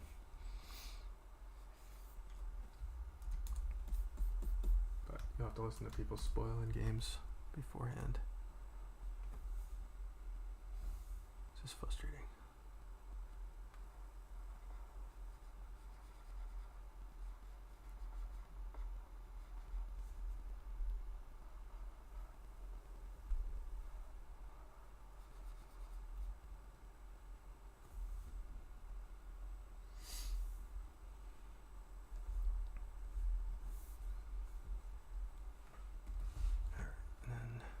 This one, I think we can just be a little bit more abstract after that.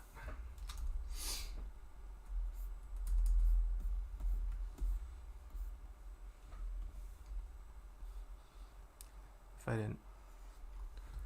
I had all the time in the world, I think I could sit and massage these. But I think we want to get to some of the more fun rendering stuff rather than constantly watching me shade things.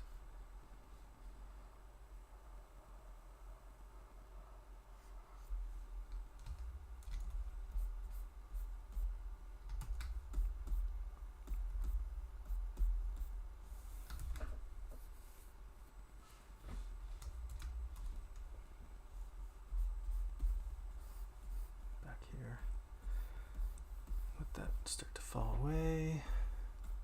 Just reveal a little bit of this one.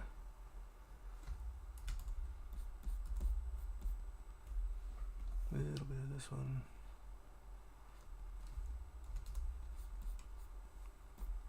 That does it. And we'll just do a little work on the ground plane here.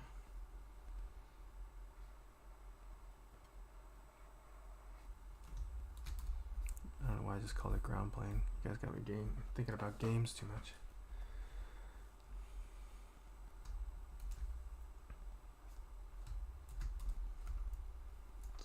Just gotta hand paint this, I think.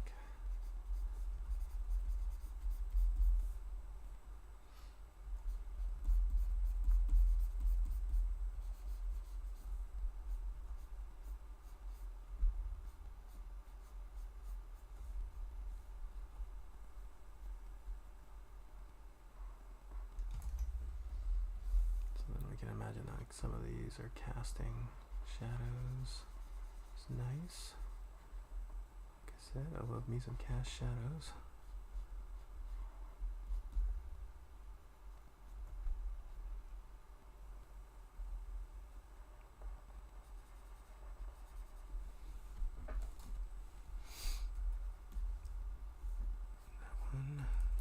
casting a long shadow down the back of the shell. And that should probably carry it. We could definitely go crazy on it, but not tonight. Okay, so I'm gonna duplicate that layer and I'm gonna change the mask on it. But first I want to remove from that mask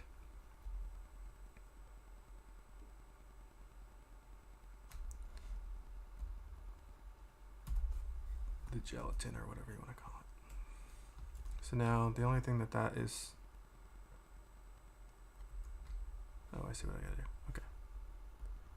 So I'm gonna group that, and I'm gonna remove the gelatin from, I keep calling it gelatin, that sounds so disgusting. Okay, so now it's just the brain, the eyes, and the shell. And then this one up here, I want to do the inverse. So I'm gonna invert that. I'm just gonna keep doing the wrong thing. Hold on a second. So I'm gonna invert this. I'm gonna fill this with white for now so I can see that it's working. Invert this. There we go. So now the entire gelatin is filled. And now I can invert this mask and I can work on just the gelatin. But on this one, I don't, because I want this one to have overlap over the top of the brain, I'm gonna remove this from that mask so that it doesn't block it. So now the only thing that mask is gonna do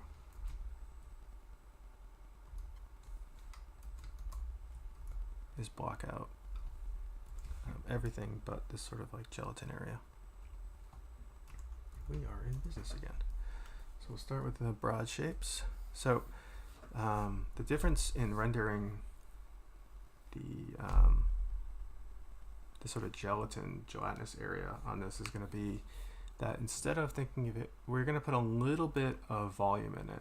So we are going to add like a little bit of the same light logic where some of those folds and things like that are receiving light. So we'll go through and do like a really simple lighting pass on it. But then what's more important is that all those volumes are treated so that in order to make things look like they're clear, the forward facing, like on a sphere for instance, the forward facing, the thing that you're looking at closest to you is going to be the most translucent. And then as that form, especially thicker forms, like if something has like a thick wall to it, like a glass or something like that, as those move around and get away from you, then they're going to start to overlap each other. And so the glass is technically getting thicker and thicker and thicker. And so it's getting darker and darker. It's not letting it, or more opaque. So it's not letting as much light through. So we want to just, we don't have to get it perfect. There's a lot of freedom in this, but we do want to kind of indicate that these edge walls, as they go away from us, are starting to get thicker. So that's going to be the number one, the first part of the illusion of getting some of this stuff to feel like quote unquote like glass or gelatin or some amorphous glob. And like I said, we will put a little bit of light logic into it, not as much as some of like the harder, more opaque forms. We're much more concentrated on trying to get those forms to have edge walls that are converging around. All right, so something's wrong with my mask. Yep, I gotta tweak my mask real quick.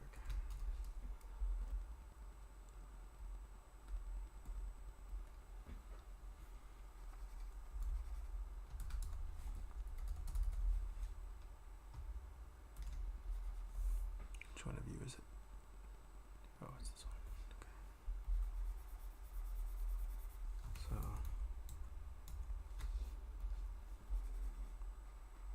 yeah, it's a little cleaner. Okay, back to business. So like where this, and you can think of it initially like a shadow, but where this blob wrinkles in,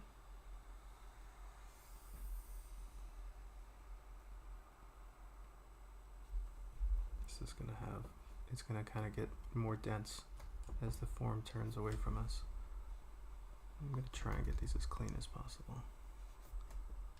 And I'm going to make sure that I always do the wrong one first. Okay.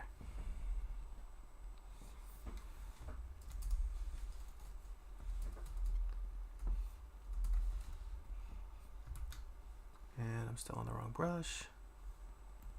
You guys learn how to do something and how not to do something all at the same time.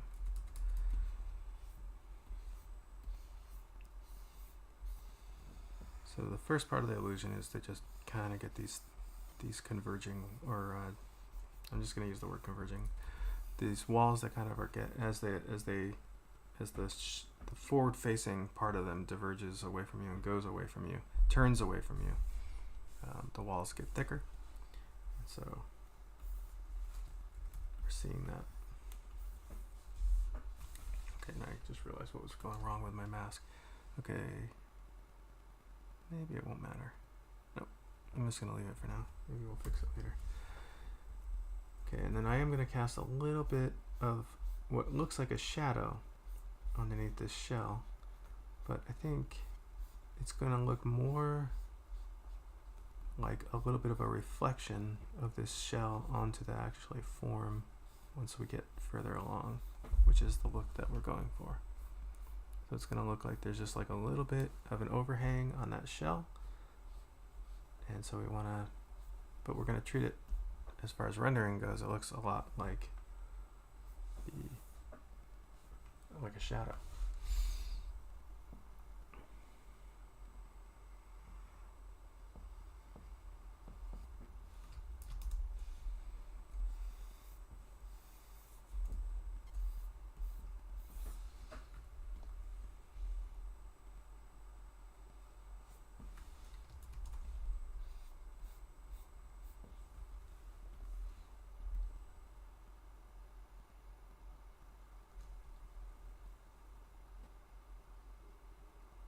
Funny that these bigger shapes, they're trickier to get the mask right on. But sometimes it's a matter of just being a little sloppy and going back and cleaning them up.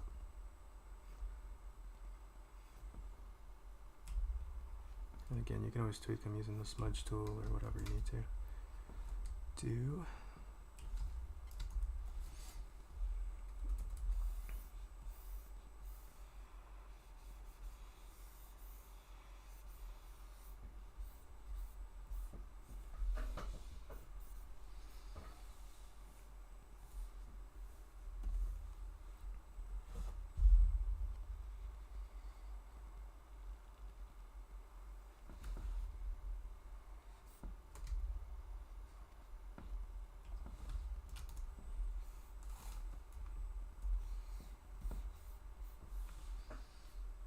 If you guys are looking for reference to this kind of stuff, I highly recommend looking up Jello molds, like the 50s.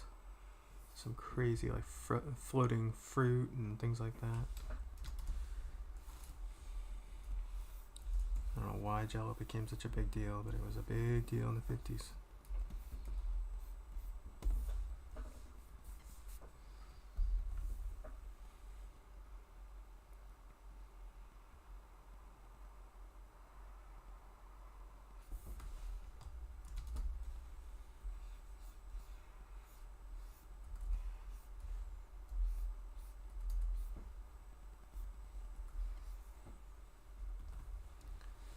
Alright, we're almost ready for the next step. Next fun part is we're going to turn off that white layer that's sort of ghosting everything down. We'll be able to see what this shadow detail looks like on the actual diffuse colors, which is always kind of a nice turn. Kind of reinforces that you're going in the right direction. Also illuminates when you've just made a complete mess.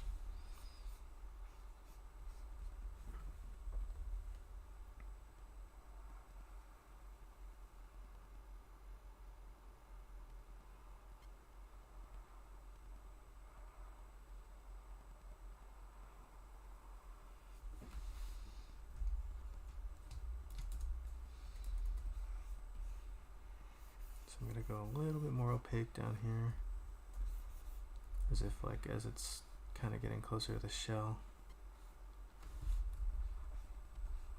Just starting to get a little denser, a little bit more opaque. Alright. That looks fine. So then one last thing I want to do before we move on is I'm going to duplicate this layer and start a new mask. So instead of having these individually set to multiply, I'm going to set them to normal, and then I'm going to set the group to multiply so that these work together rather than being multiplied on top of each other. So now as I paint into this one, it's going to add to that mask, and it's not going to get any darker where I add the new stuff. But I want to pretend I can see through this, and I can see sort of the shapes going on the legs on the other side. And I may not leave these as intense, but I want to imagine like there's like this little density of other legs going on where some of this stuff is kind of poking through. Or not poking through, but like, like where the bone is entering into this gelatinous area, we have to have some logic that there's like this little bone cradle down here going on. And if we could see on the other side of this carapace top cap, we would indicate that as well.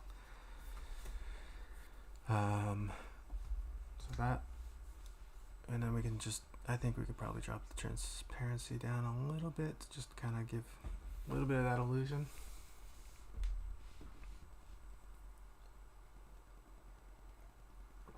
And one more thing I want to do is I do want to, so we've got this whole thing as if it's lit from the top. So now we're going to imagine that it's filled with like a fluid, and the fluid is, and I'm starting again with a new mask, but I'm doing it on a separate layer so I have a little bit of freedom. So if this fluid up here is darkened from receiving, occlusion from this cap up here, this carapace, and I'm just sort of working it down a little bit. So, and I actually want that at full opacity. So, okay, so it's just a little darker up here, and that's all like the light being occluded from the skull cap or carapace or whatever we're going to call that thing. But once the light gets past that, it's entering into the gel. Everything's good. There's light kind of like building inside there, but the brain is going to cast a little bit of like a cast shadow down into that gel, and it's not going to be very intense, but it's going to be there. So I'm going to load the brain selection, and I'm going to invert that, and I'm going to pretend I know, let's see, I'll use a selection.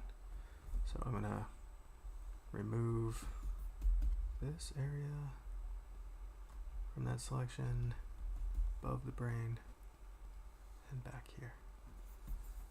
Okay, let's see if this works. Sometimes it looks stupid. I'm probably gonna have to blur it a little bit.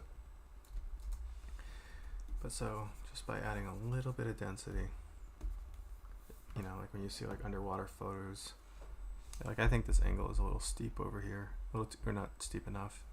So I'm gonna change that, but it's like casting just a little bit of shadow underneath the brain. And I definitely want to soften this up because I don't want it to be sharp like that, but I do want it to exist. And I want it to kind of fade out pretty quick because I don't want it to I don't want it to feel like the light isn't kind of getting in there. So the first thing I'm going to do is I'm going to smudge it. So I'm just going to kind of move it around a little bit, and I may go back in and kind of hand paint a little bit, and just kind of wobble it a little bit, and then I'll blur the crud out of it. If this blur tool isn't enough, I may just use a filter on it because there's nothing on this that is going to be affected. It's no detail work. So I'm just going to probably put 30%. Is that going to do it? No, that's too much. 12.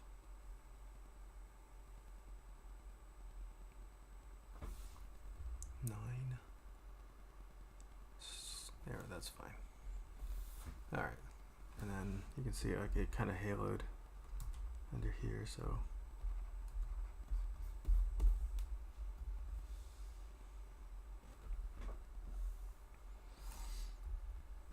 again loading the brain selection where we can work without affecting that too much. There we go. So now it just feels like, like you're in this kind of like a murky water kind of thing. That should work. Okay, so now let's see what it looks like. Yeah, it's starting to work pretty cool. Pretty cool.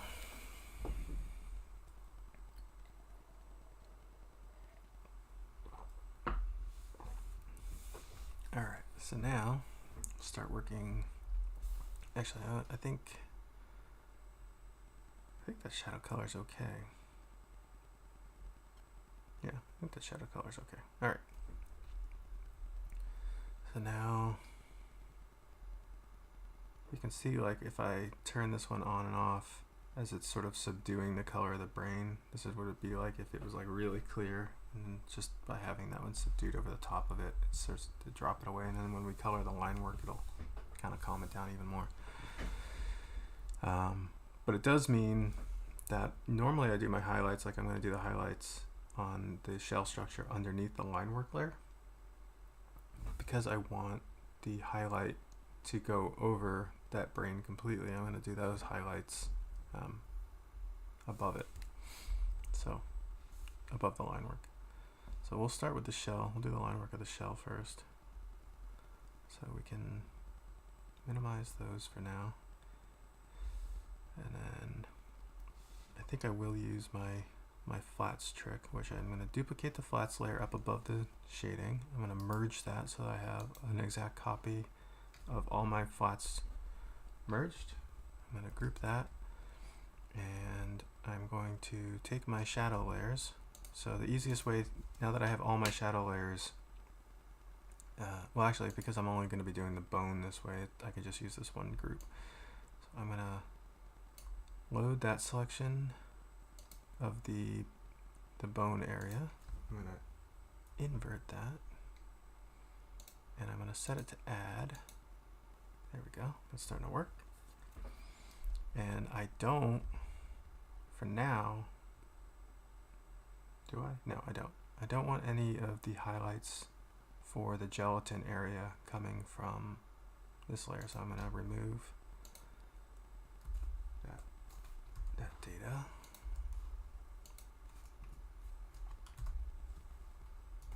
There we go. And that's going to look a little wonky right now, but we're only working on the eyes, the eye stalks, and the sort of shell structures. And then we'll go back and do another layer. But like I said, we got to go above the line work, and this is below it, so I don't want any of that. So I'll throw a mask on that. Actually, let's work on the color a little bit. So it'll be kind of fun to let this look like it's reflecting off the sky a little bit, so we can probably go a bit more blue.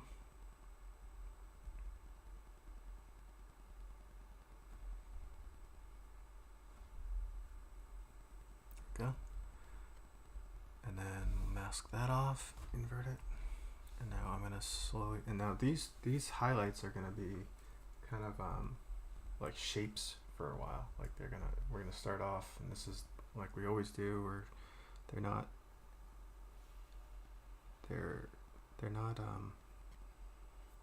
pretty at first. They're kind of ugly. And I'm not sure I'm even gonna do them with selections, but start just by kind of creating these. One way to do them is with the selection. Another way to do them is just to paint them in and then remove. So we're definitely going to be over painting at first, just to kind of get those reflections in.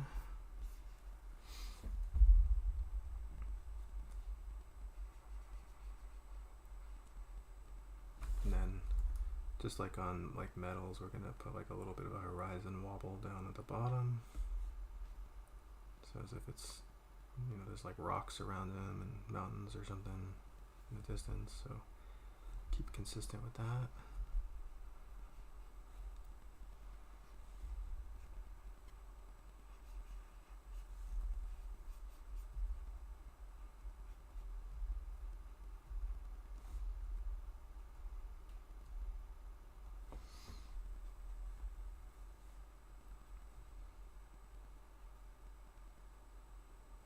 And these, because he's very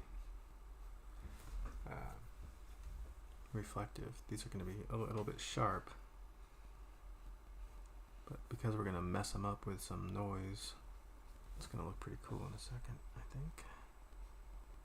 Or I'm just completely talking out of my butt.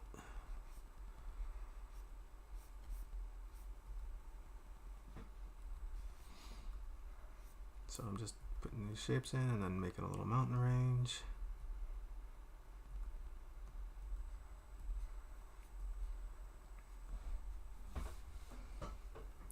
And then we'll just go ahead and do these while we're here, but we'll just sort of back off. Some of them just drop them down so they're not quite as intense. They have a little bit of fade to them. And when we come back, we're going to chip away at them. We'll get some, oop, that's too much. Get some of the cracks and things like that through them. Go through and do these.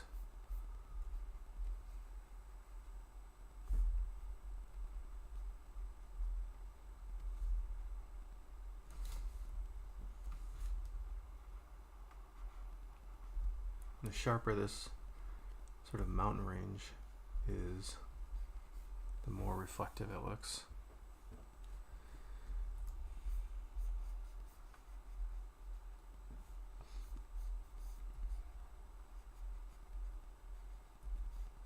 And because he's wet, there's going to be these like large areas of reflectivity. It's like pools of reflection.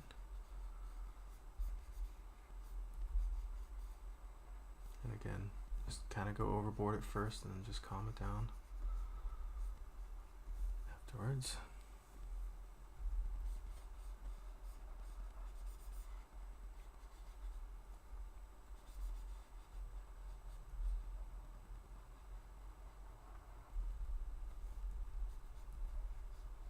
We are still going to do some like more typical highlights and stuff, but we got to get a base reflection down so we know what we're after.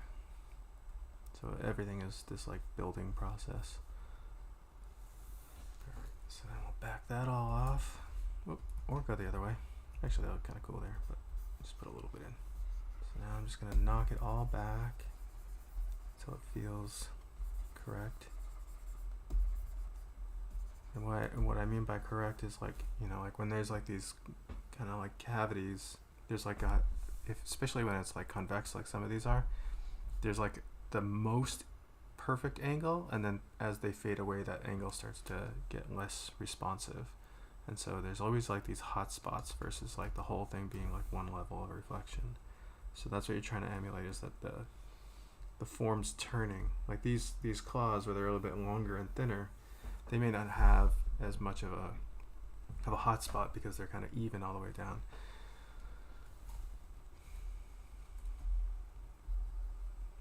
Alright, and so then now we can go back and just chew them up and really get kind of like the nooks and crannies. And this is when things start to feel a little bit more believable, where they had the little scratches and there's like little catches of light on some of the smaller details. I'm going to drop the opacity on my brush so I can kind of build that up. You know, this crack starting to receive just like a little edge light, you know, catching that edge a little bit. And some of these little facets that I put in, let them catch a little bit of light on their high points. But still going through and I'm going to use like a stippling technique, but like breaking up these areas so that they don't feel so perfect. It's like this modulation.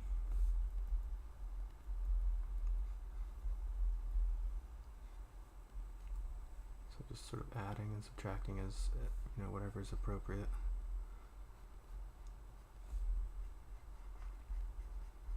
Maybe this dollop has a little.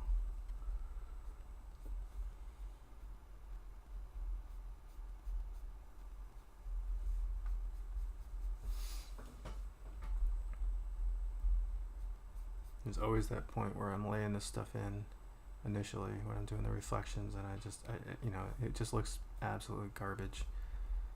And just that constant reminder that you gotta persevere, you gotta push through, or at least try. And it may still look like garbage when you're done. It's always the risk, but usually the thing that got you into the mess can get you back out.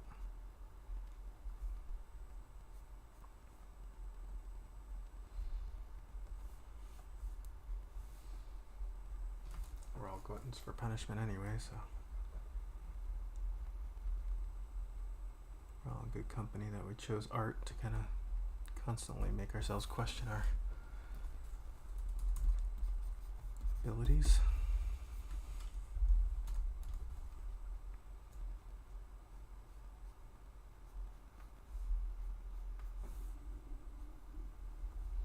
And I am going to go past this all with like a sort of a final highlight pass as well, but this is kind of like this interim step where you want to kind of take your work and just add that little texture, talk about the surfacing.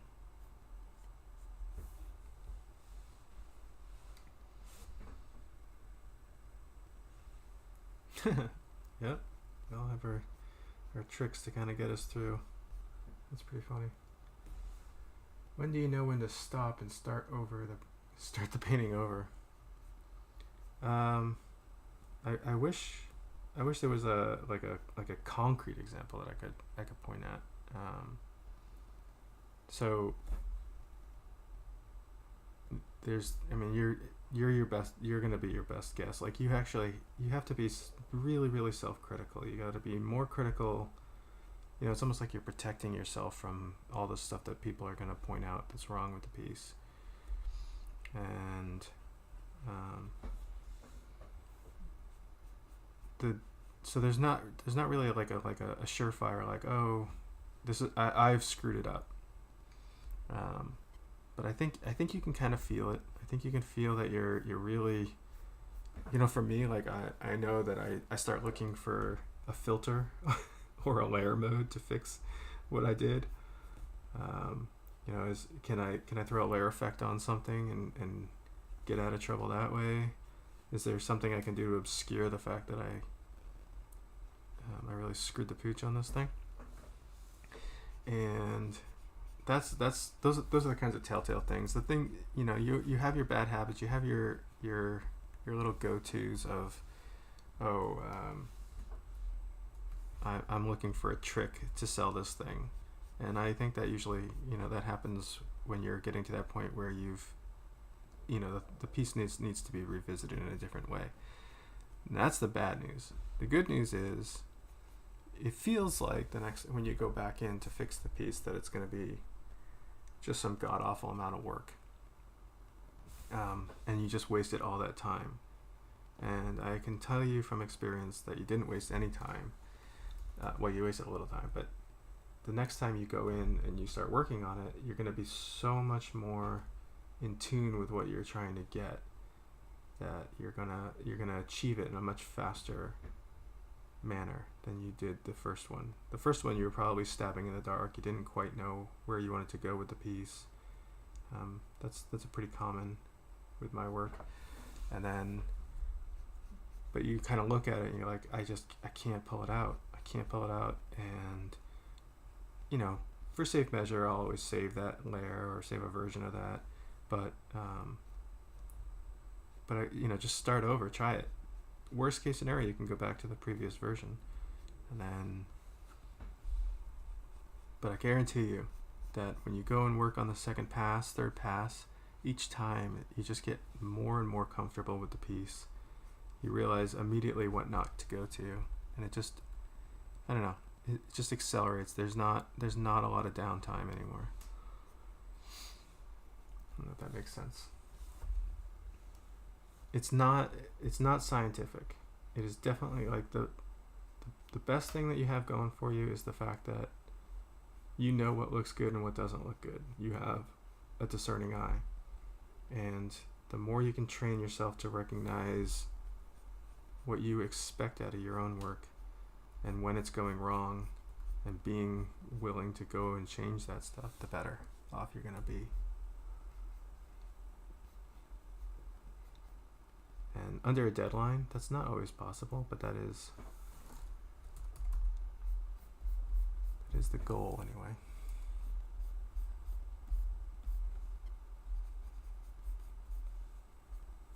I'm trying not to blow smoke, because when things are going well, everyone has sage advice. Oh, we just do it this way. When things aren't going well,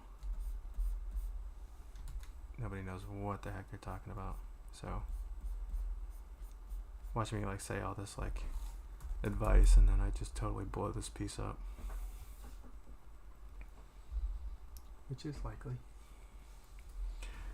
Alright, so we got our reflections in.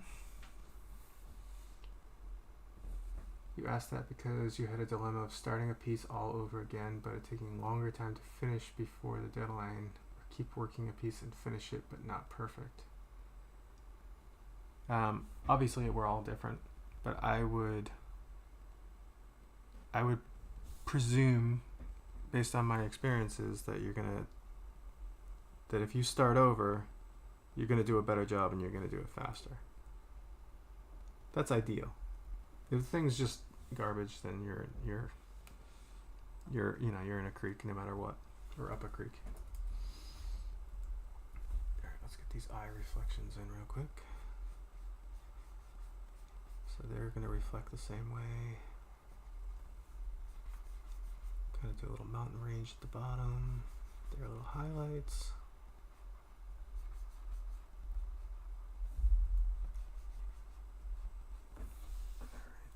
Back those off a little.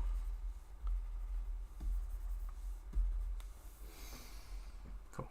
All right, and now I think we'll do the secondary highlights on the shell and on the goo area, all in the same layers above the line work. So here's the line work here. So I'm gonna go above it now, and I usually call this post. And I'm going to call it post again because it's usually where I do effects and glows and things like that, but I'm just going to put everything inside there. Okay, so I think I can just use this one layer, set that to add. Yep, that'll work. And I'm going to put that mask above it. And just tweak that. We'll go a little bit on the blue side again. Blue, lighter. Oh, I was wondering what was going on. Let's get the transparency turned way down. Okay, so now we got to tweak that again. Okay, that's better. And then we'll start with a fresh mask. In Procreate, you can duplicate an entire file. Every time you want to try something with duplicate, go nuts without fail. Yeah, I have, O2As, O2Bs, O2Cs. I have layers up the yang. All right, so now for this area, so now we're gonna start laying in these big reflections, and then I'll just do one, but we're gonna kind of go through them all, and then again that kind of mountain range, little rock pile, and on the larger reflections, when you start doing this reflection, you want to make sure that as you do reflections next to it, that they kind of follow the same shape logic, so it looks like it's all reflecting the same sky or rocks or whatever. So that's the start of it.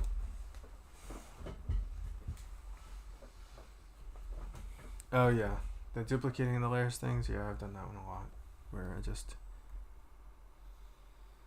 and there's just like for me, there's just like a cleanup phase where you just like you realize like you have all these layers, and I used to just leave them all, and what I do is I save a file, save a version, and I so I have all those layers, and then inevitably I'm going to go back and grab a bunch of those layers because I'll have screwed something up, and I'll need a selection off of something.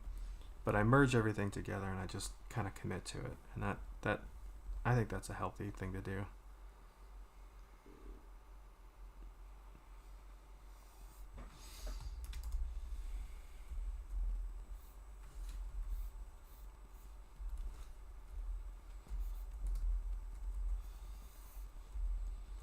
So again, I'm going to kind of copy this rock formation a little bit.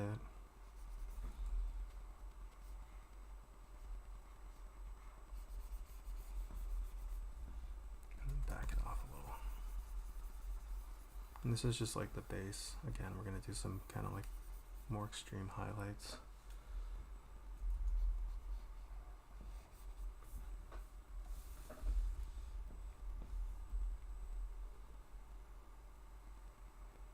And we still have to go through, again, this is one of those things where it kind of looks like garbage at first, but we still have to go through and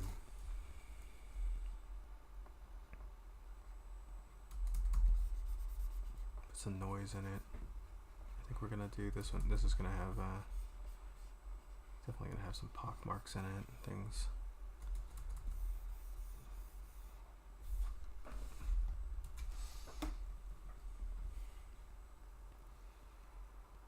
Even though this has like a shadow over it, it's still going to be receiving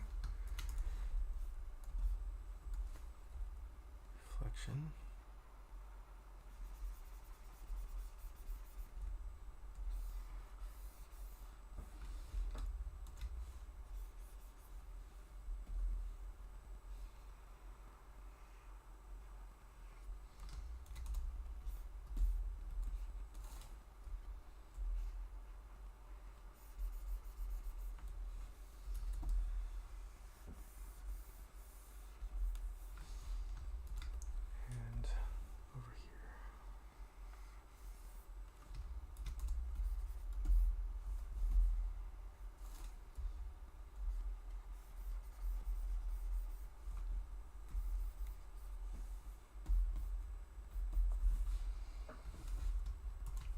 So that gets us part of the way. I don't really like how I don't really like the color of the reflection. Let's see if I can tweak that. Yeah, that looks better. So it's like the green of the goo inside of them is affecting it a little bit. And then I think probably just a smidge darker.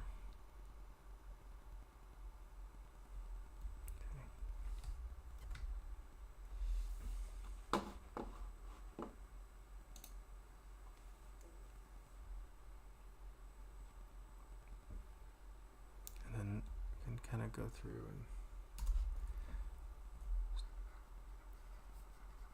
and add little defects in the surface. I'll start with like some fully opaque ones, sort of break up the surface.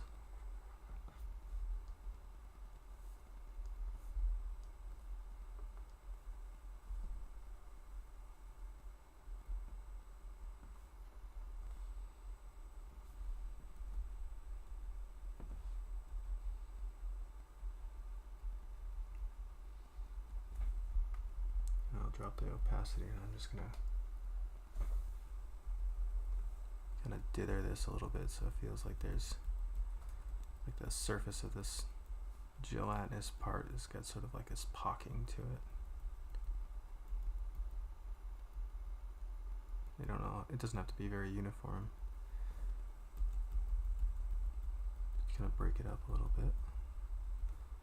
So we're trying to reinforce what the surface of this material is. You could easily make it like pristine, like it is jello or something like that, but I think because it's a creature, I'm going to lean towards having a little bit of texture, a little noise, a little interest to the flesh.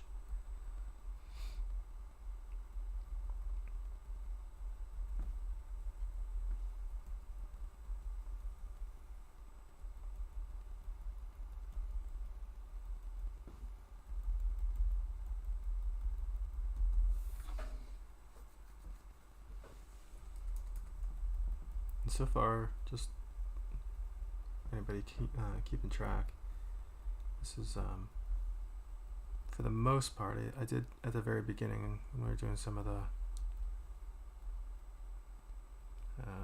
the texture work, you know, the noise, the kind of like sooting that was going on the fronts of the claws. I used a little bit of a noise brush, but for the most part, this has all just been a standard soft brush and just varying the thick to thin and the size and the opacity.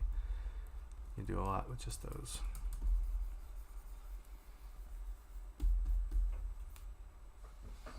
Alright, so that's the beginnings of our reflections. So I'm going to stay in that same layer group. I'm going to set an add layer, and I'm just going to straight paint, but I'm going to use this selection, and I want to enhance those a little bit.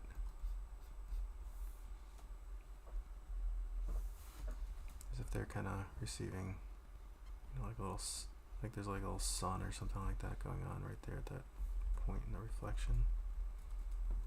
Hot spot. Cool.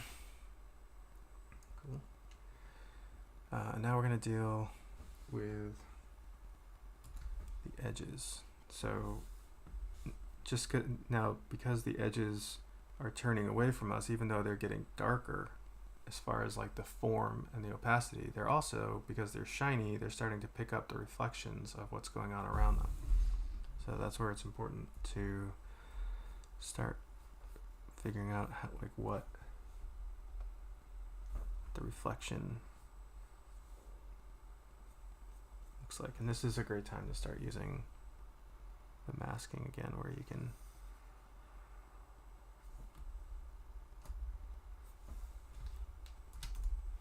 use the mask to kind of pick up some of these wrinkles, calm them down a little.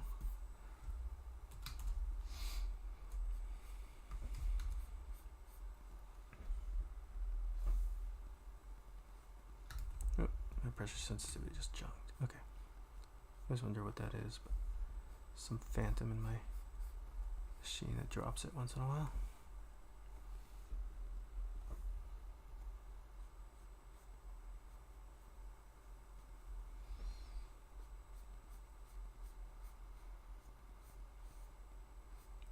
And so this is a reflection. So they can have some undulation to them. They can have some variation in their intensity. This is picking up light from other areas in the environment.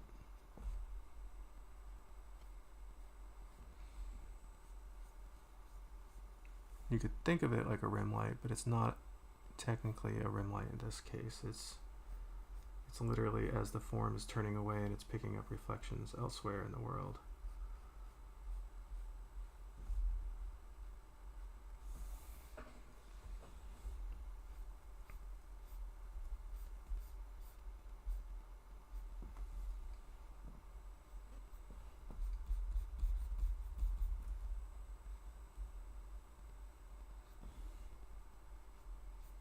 And again, I'm definitely over painting right now. Going kind of crazy. It's easier to reel it back than it is to constantly be trying to build it up. I'd rather have too much. You can see how immediately, just by catching that edge, it's already looking so much brighter. And I'm just going to do these like little blooms of, you know, like light. And then as we get back into these like little reflections down here,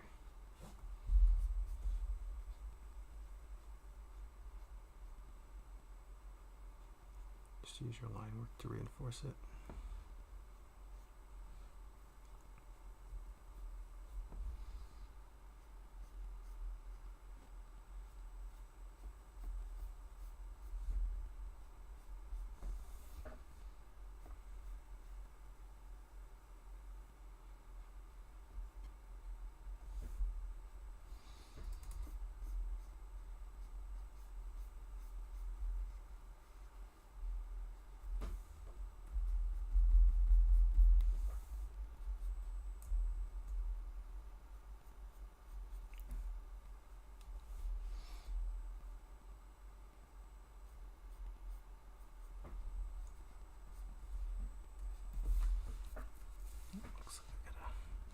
mask a little bit here. Because I'm above the line work, so my selections aren't including the line work area as much. Yeah, that cleans it up.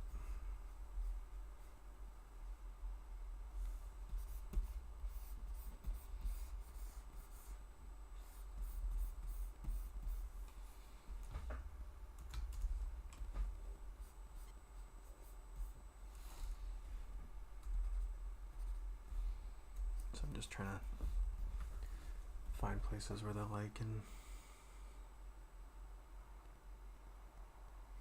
be hitting that back edge a little bit more.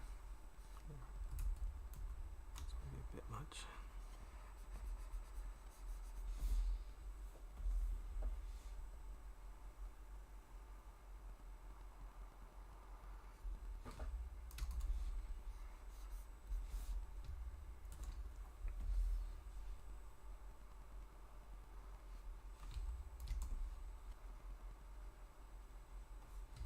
And again, you can go hog wild on this, but in these areas of reflection, they still benefit from having the surface kind of messed up and dithered to kind of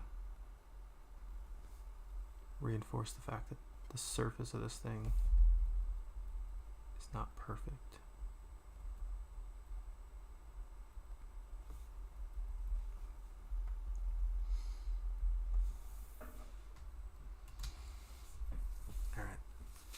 So now, one thing before the sort of final highlights on this thing is to add some indication of the light that's getting trapped in this gelatinous mass.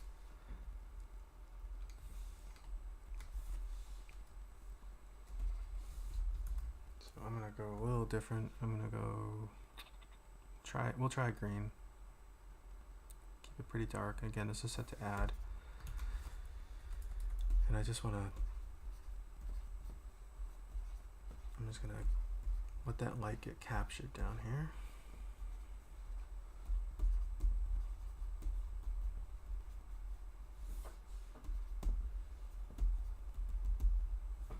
And then I'll use the shadow layer for that. Where are you? There you are. Here? There you are. I'm just going to calm it down a little bit in the shadow areas so that I can reinforce that it's got some thickness to it.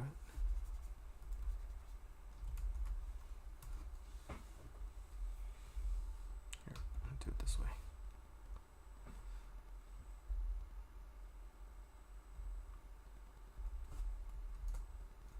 All right, so let's try that again.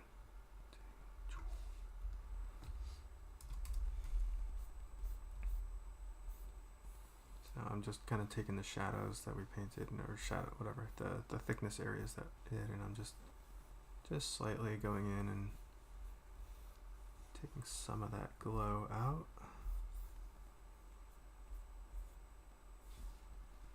So that it feels like the thicker areas are occluding some of that light from getting out.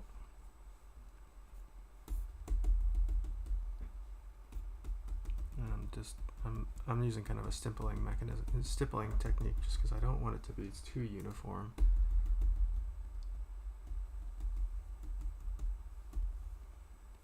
And then I'm going to change the color of that because I don't really like the green. Try some things out. Yeah, see, that's interesting already.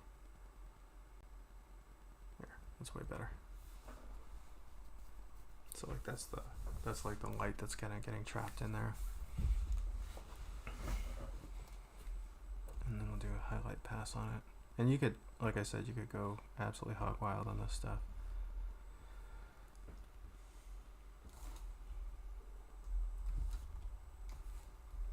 So this is more illustrative. This isn't, but you know, to kind of get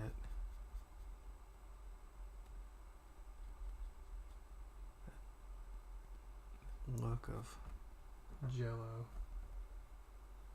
A couple of really nice highlights.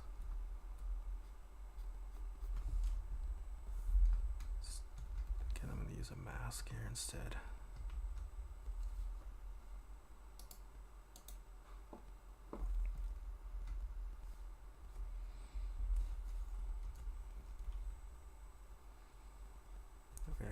and subtract more easily.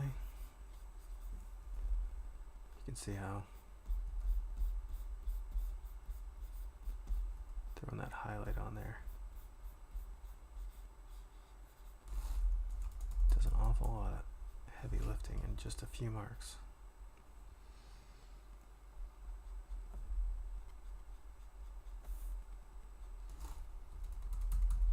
And if you can, whether it's an eye or a gelatinous mess, you can kind of get your forms to overlap some of the shapes underneath, and all of a sudden it really just immediately feels like that reflection is in the outside of the mass. So it kind of it's just like how the shadow, when I was using the shadows to cast over.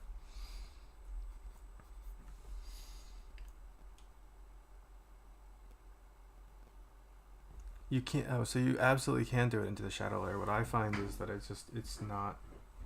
It just doesn't carry enough weight for me, but it is 100% the same concept. But you absolutely should, especially when you're doing fur. You know, like if is fur, like if you have like an arm that's like Sully or something like that, and or a bear, and as that fur goes around into the shadow area, there's gonna be fur that's gonna like kick up, you know, like it's gonna turn and go in directions that not the whole thing is going in. So it's important to go back in and add that stuff back in. So yeah, it's just something that I don't spend a lot of time with, not for any light logic reason, just because I don't find it economically. I'm getting enough out of it to spend the time doing it. But logic-wise, it's 100% correct, and it does look really cool. It looks even more believable. All those little touches just add a lot of believability to things.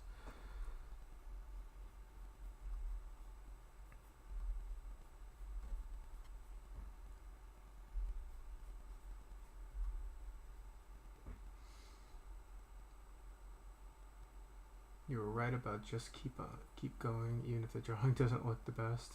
I got scared. Yeah. But to be honest, never doubted you.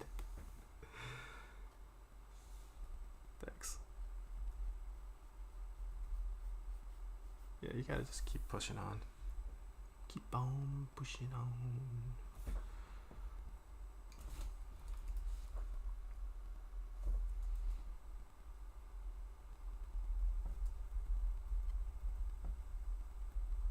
So now, like, I'm just gonna stipple around some of these highlights to kind of reinforce that same sort of speckled, you know, like a couple of, just like those little dots that we were doing in the reflections. They're causing these little catches of light here and there.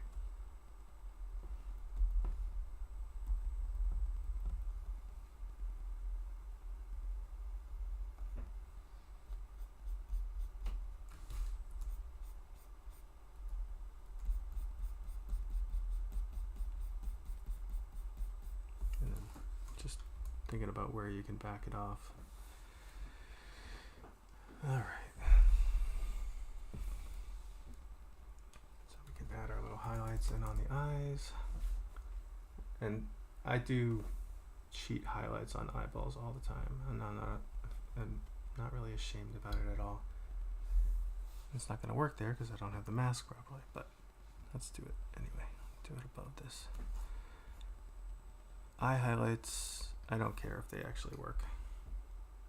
I like them. They look good.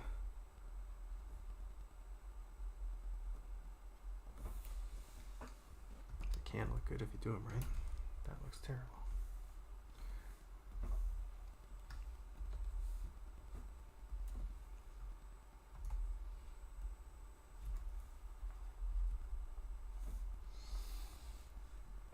And then we'll go back and do the highlights on the shell.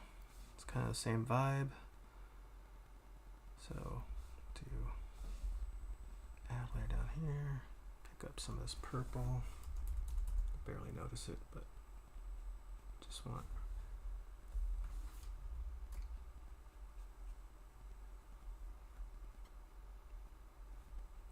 Little reflections here and there, or little highlights here and there, just to kind of sell how wet this thing is. And I'm because I'm in the shell area, I'm really kind of stippling, and I'm not just painting in. I can always paint something in and then go back, but I'm just kind of like dropping it in like these are like kind of like little stepping motions, as if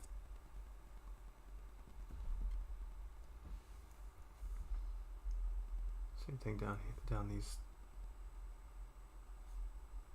I don't want too much. I'll probably go back and erase some of this out, but I want to get those nice. I'm looking for those areas that are just catching the most light.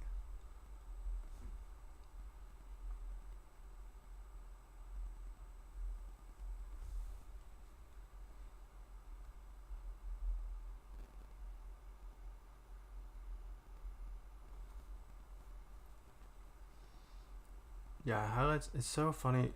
This process is one of those processes where like all the hard work is at the beginning, and every step after that, it's like less and less, just more and more to kind of finish it, which is actually great for using this kind of technique for like a deadline, because you feel like you're running out of time, but every step that you're working on gets a little less time consuming each time. So it's alright. Now because he's a wet character, you can keep a lot of the highlights pretty bright, but one trick is to find the brightest part of your highlight, just kind of bloom it a little bit. James Gurney does a lot of this with his gouache paintings, casein paintings that he does. It's awesome. Kind of makes things look like they're catching that little extra bit of light. So you pick like your one highlight and just kind of pop it up a little bit. And I do that before I knock everything back, because it kind of tells me where the brightest part is, and then I'm gonna just erase down just slightly.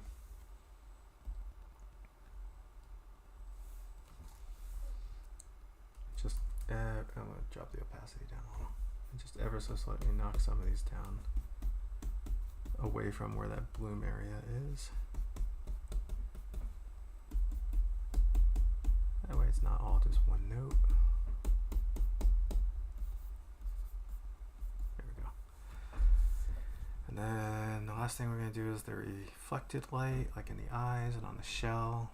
There's a lot of reflected light already on the globs. Actually, there's going to be a few more things. I want to put some veins in. I want to color the line work, but I want to do the reflected light. So I'm going to do mask, and I'm going to fill that. Gonna look good blue. A little darker.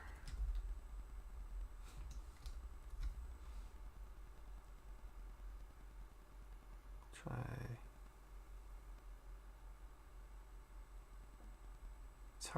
It's hard to pick like an alien color for the kick light, because we've already set that the reflections are coming from this blue color.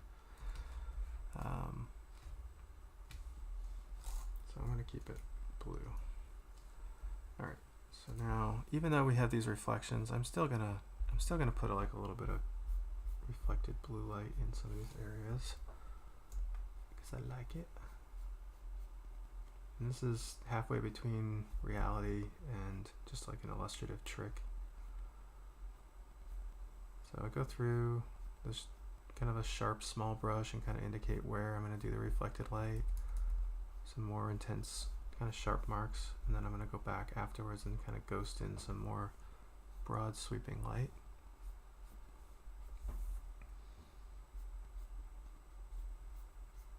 This helps to round out the forms and make it feel like there's just this other world off screen doing some extra work for you.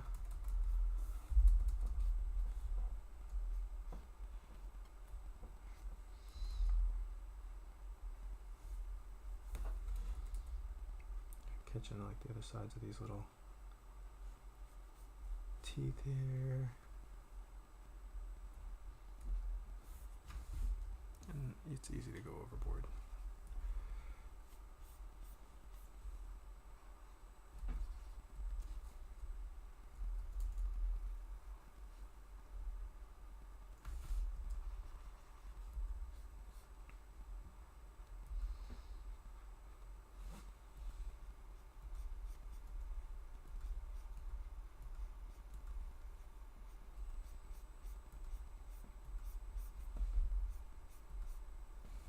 I'm not gonna go too nuts tonight, but you could definitely, like I said in the past, like these can be like full-on rendering passes where you're just considering like other light logic.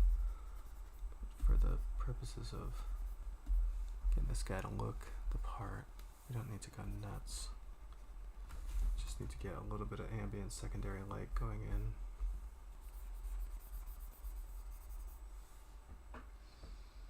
Okay, so let's see. We can do a couple things out of order. It doesn't really matter. I'm going to color the line work because that's bothering me. So definitely want to color some of this line work.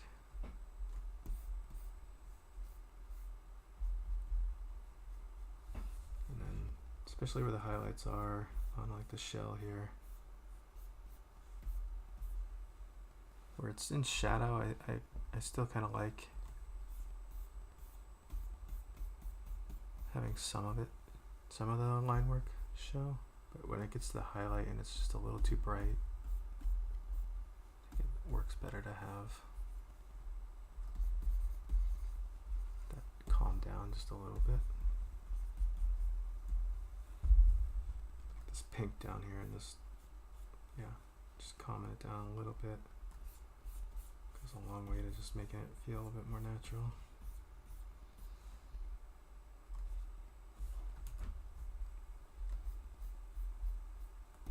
And then all this brain, we definitely want this to just calm way down. It sits back a little bit.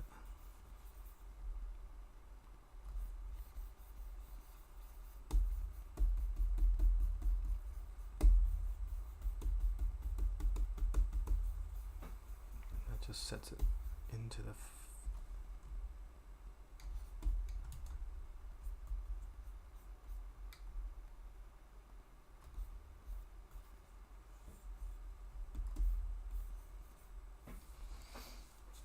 there. Now it feels like it's really inside there because the line work isn't like popping forward too much.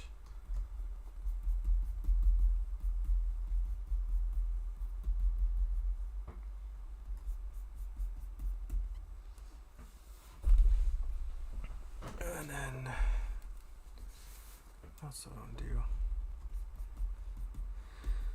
want to add some veins to this corpuscle thingy, the little sack.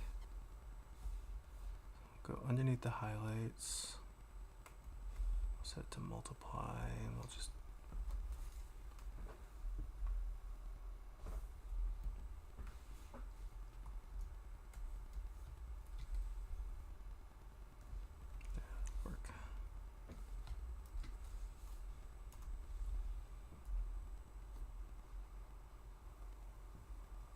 I don't want these to be too intense, but I just want it to feel like he has these sort of surface veins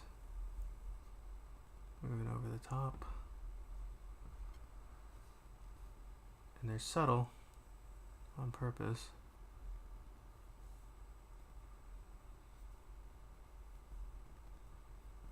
They add a lot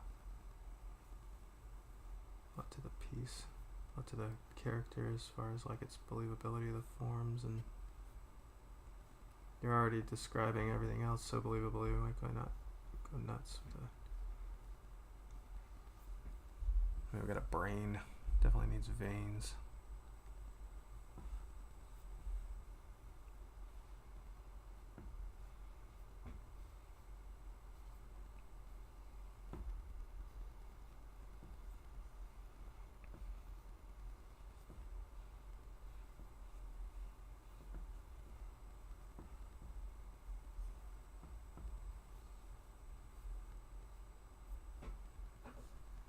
Okay. So we could put a drop shadow onto this guy, do a quick background. I think we'll do some steam coming out of his sort of volcano crust things, whatever they're called. Alright, so for the background, let's do this. I'll go back to a noise brush.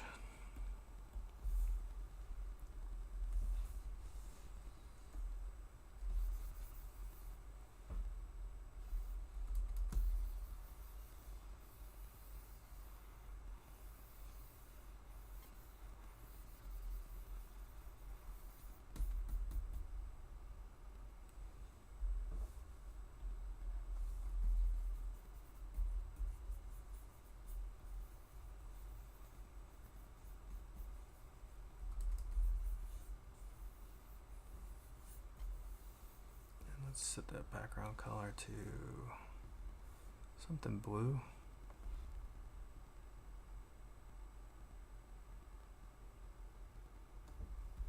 Not too intense, but there. And then the shadow color, for now I'm just going to use the same as the sky color. Actually, no, I'll darken it.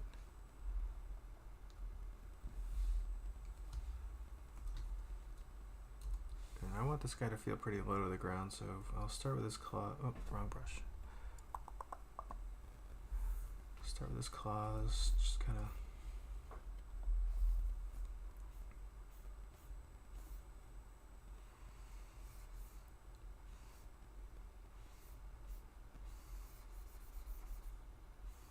Figure out where they go.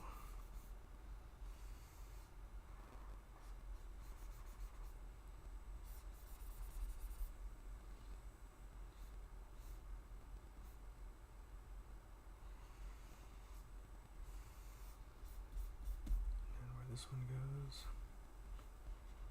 No, I'm not particularly awesome at shadows, dropping shadows, but I do try to start with the thing that's closest to the ground as a general rule, and then start moving up.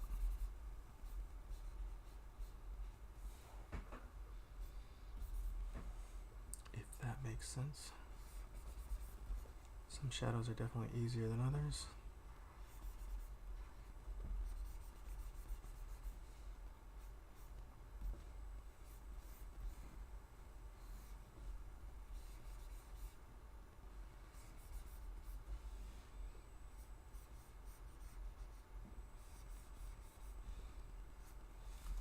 There's this big old corpuscle-y thing that we want to keep blurry because it's so big and it's pretty far away from the ground.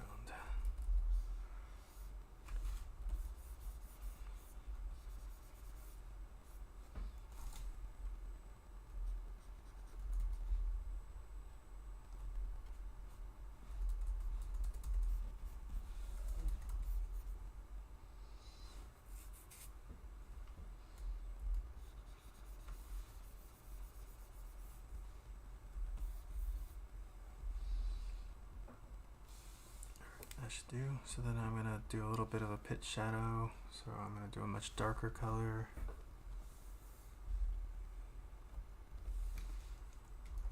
I'll just link that and mask it off. Actually, I think I can probably actually work in reverse this time because I'm mostly just going to lighten the back here.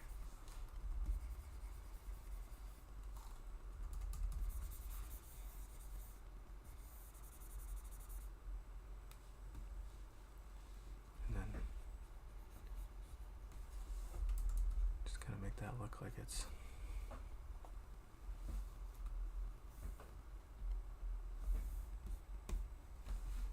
starting to let a lot of extra light in there. And then the last thing I'll do is, I think you probably held up like a drink or something like that to the sky, so there's just a little bit of this color in there, not too much. Kind of reflects down through, and then I'll erase out where the bottom is, where it's a little bit more opaque. just kind of makes it look like light's coming through and dropping a little bit of that captured light into the shadow mask there. Alright, and then yeah, the last thing would be to add some smoke. And I'm not going to go crazy on, but we'll do it. We will do it. So I'm just going to do steam. Start with just a normal. Just going to draw them light.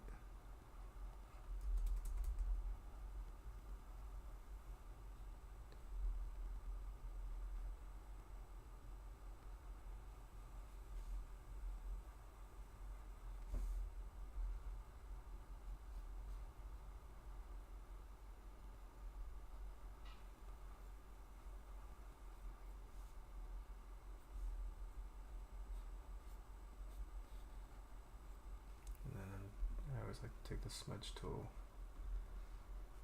and just kind of play with them a little bit. You can't go crazy with the smudge tool, it really can jack things up, but can make wisps of smoke look pretty great. Do them just right. So I'm not pressing very hard, but I am just thick to thin, just kind of just trying to wobble it a little bit.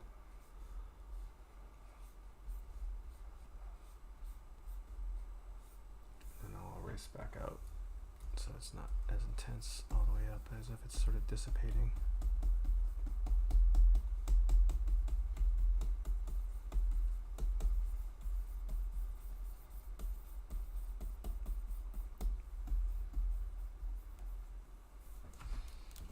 And maybe just for giggles, I think maybe a little glow on the eyes.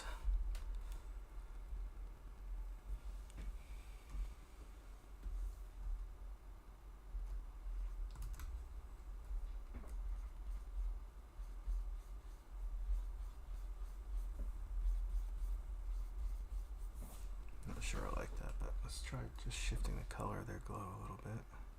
Yeah, see, like that looks pretty cool. Like look how like the red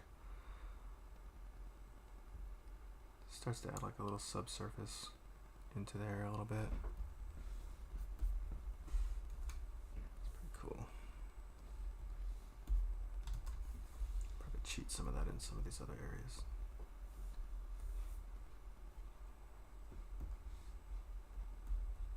Some captured light going on in some of these areas down here.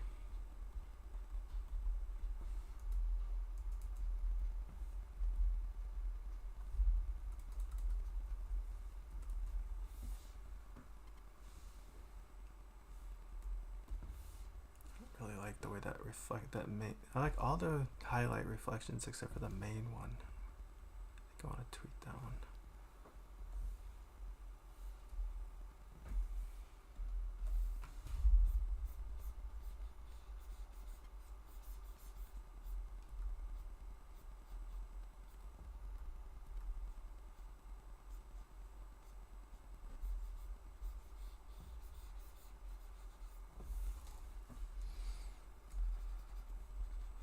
A little cleaner. Still chew it up a little bit, but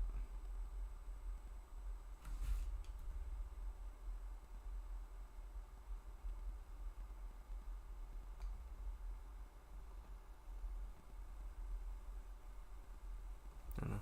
Felt a little haphazard before, now it feels a little bit more designed.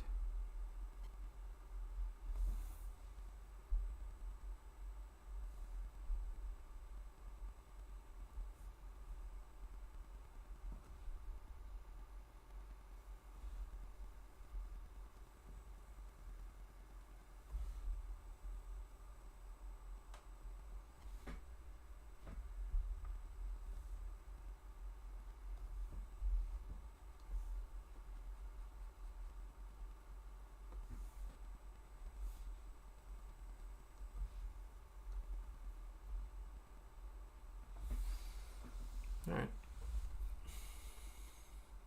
Definitely could keep just tweaking things, but I think that's going to be it for this guy for tonight. Let me know if you guys have any questions on this guy. I'm going to hit save for the first time in an hour. I'm going to try doubling up that steam, see if it Yeah, there we go. A bit more intense.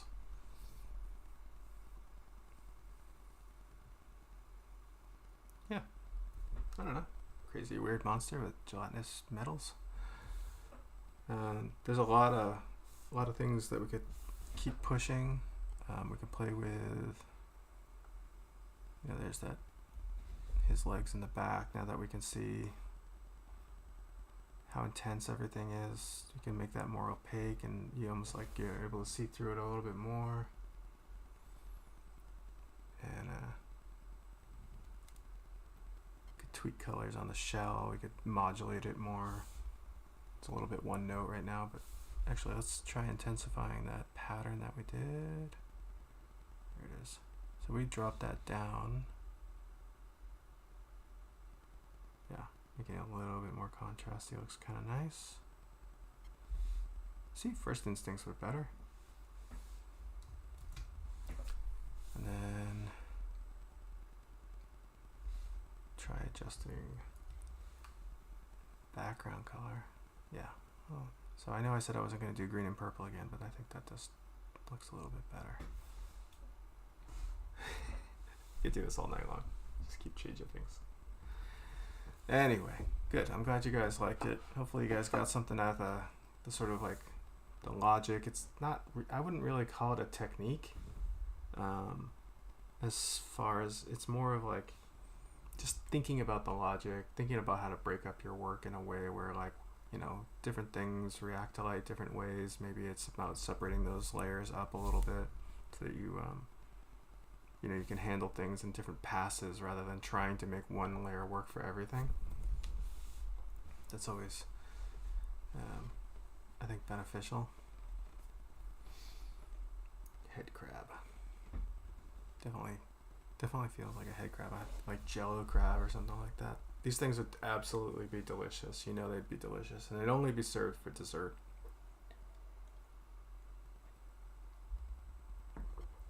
Eat them with a spoon.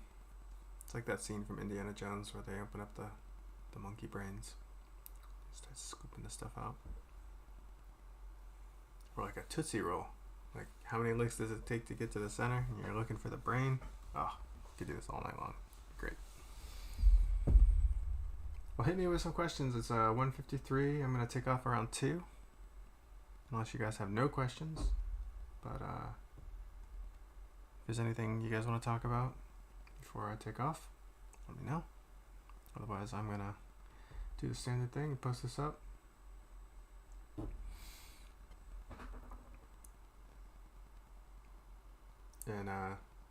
And definitely, like I've been, only by request putting this stuff up on Gumroad where I post the PSD. I have to go through and just kind of clean it up a little bit so it's a little bit more legible when you guys open it up. But if you're interested, I usually put them up for like $5 on Gumroad, and you guys can download them and peel them apart, look at them. If you're interested, give me a few thumbs up. If not, we'll just wait till one's worthwhile. It does not, if there's no interest, it doesn't hurt my feelings. Looks like I want to tweak that line work a little bit more.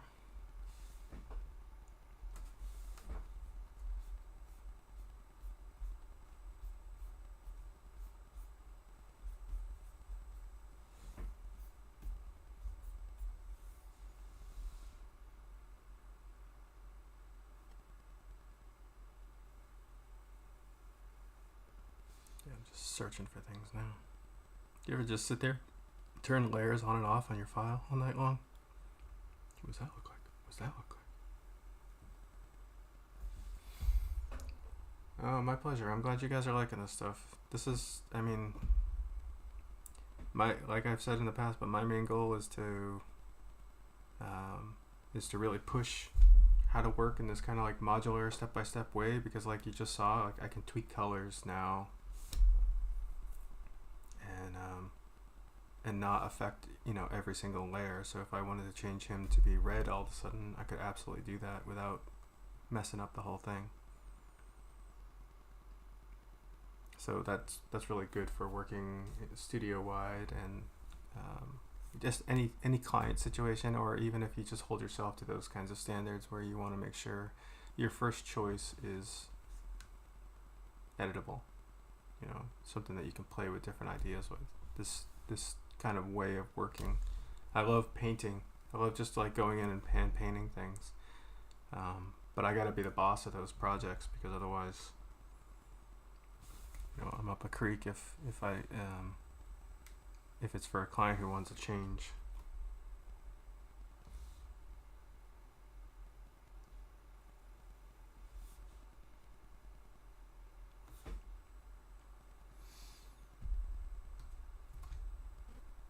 All right, that'll be it.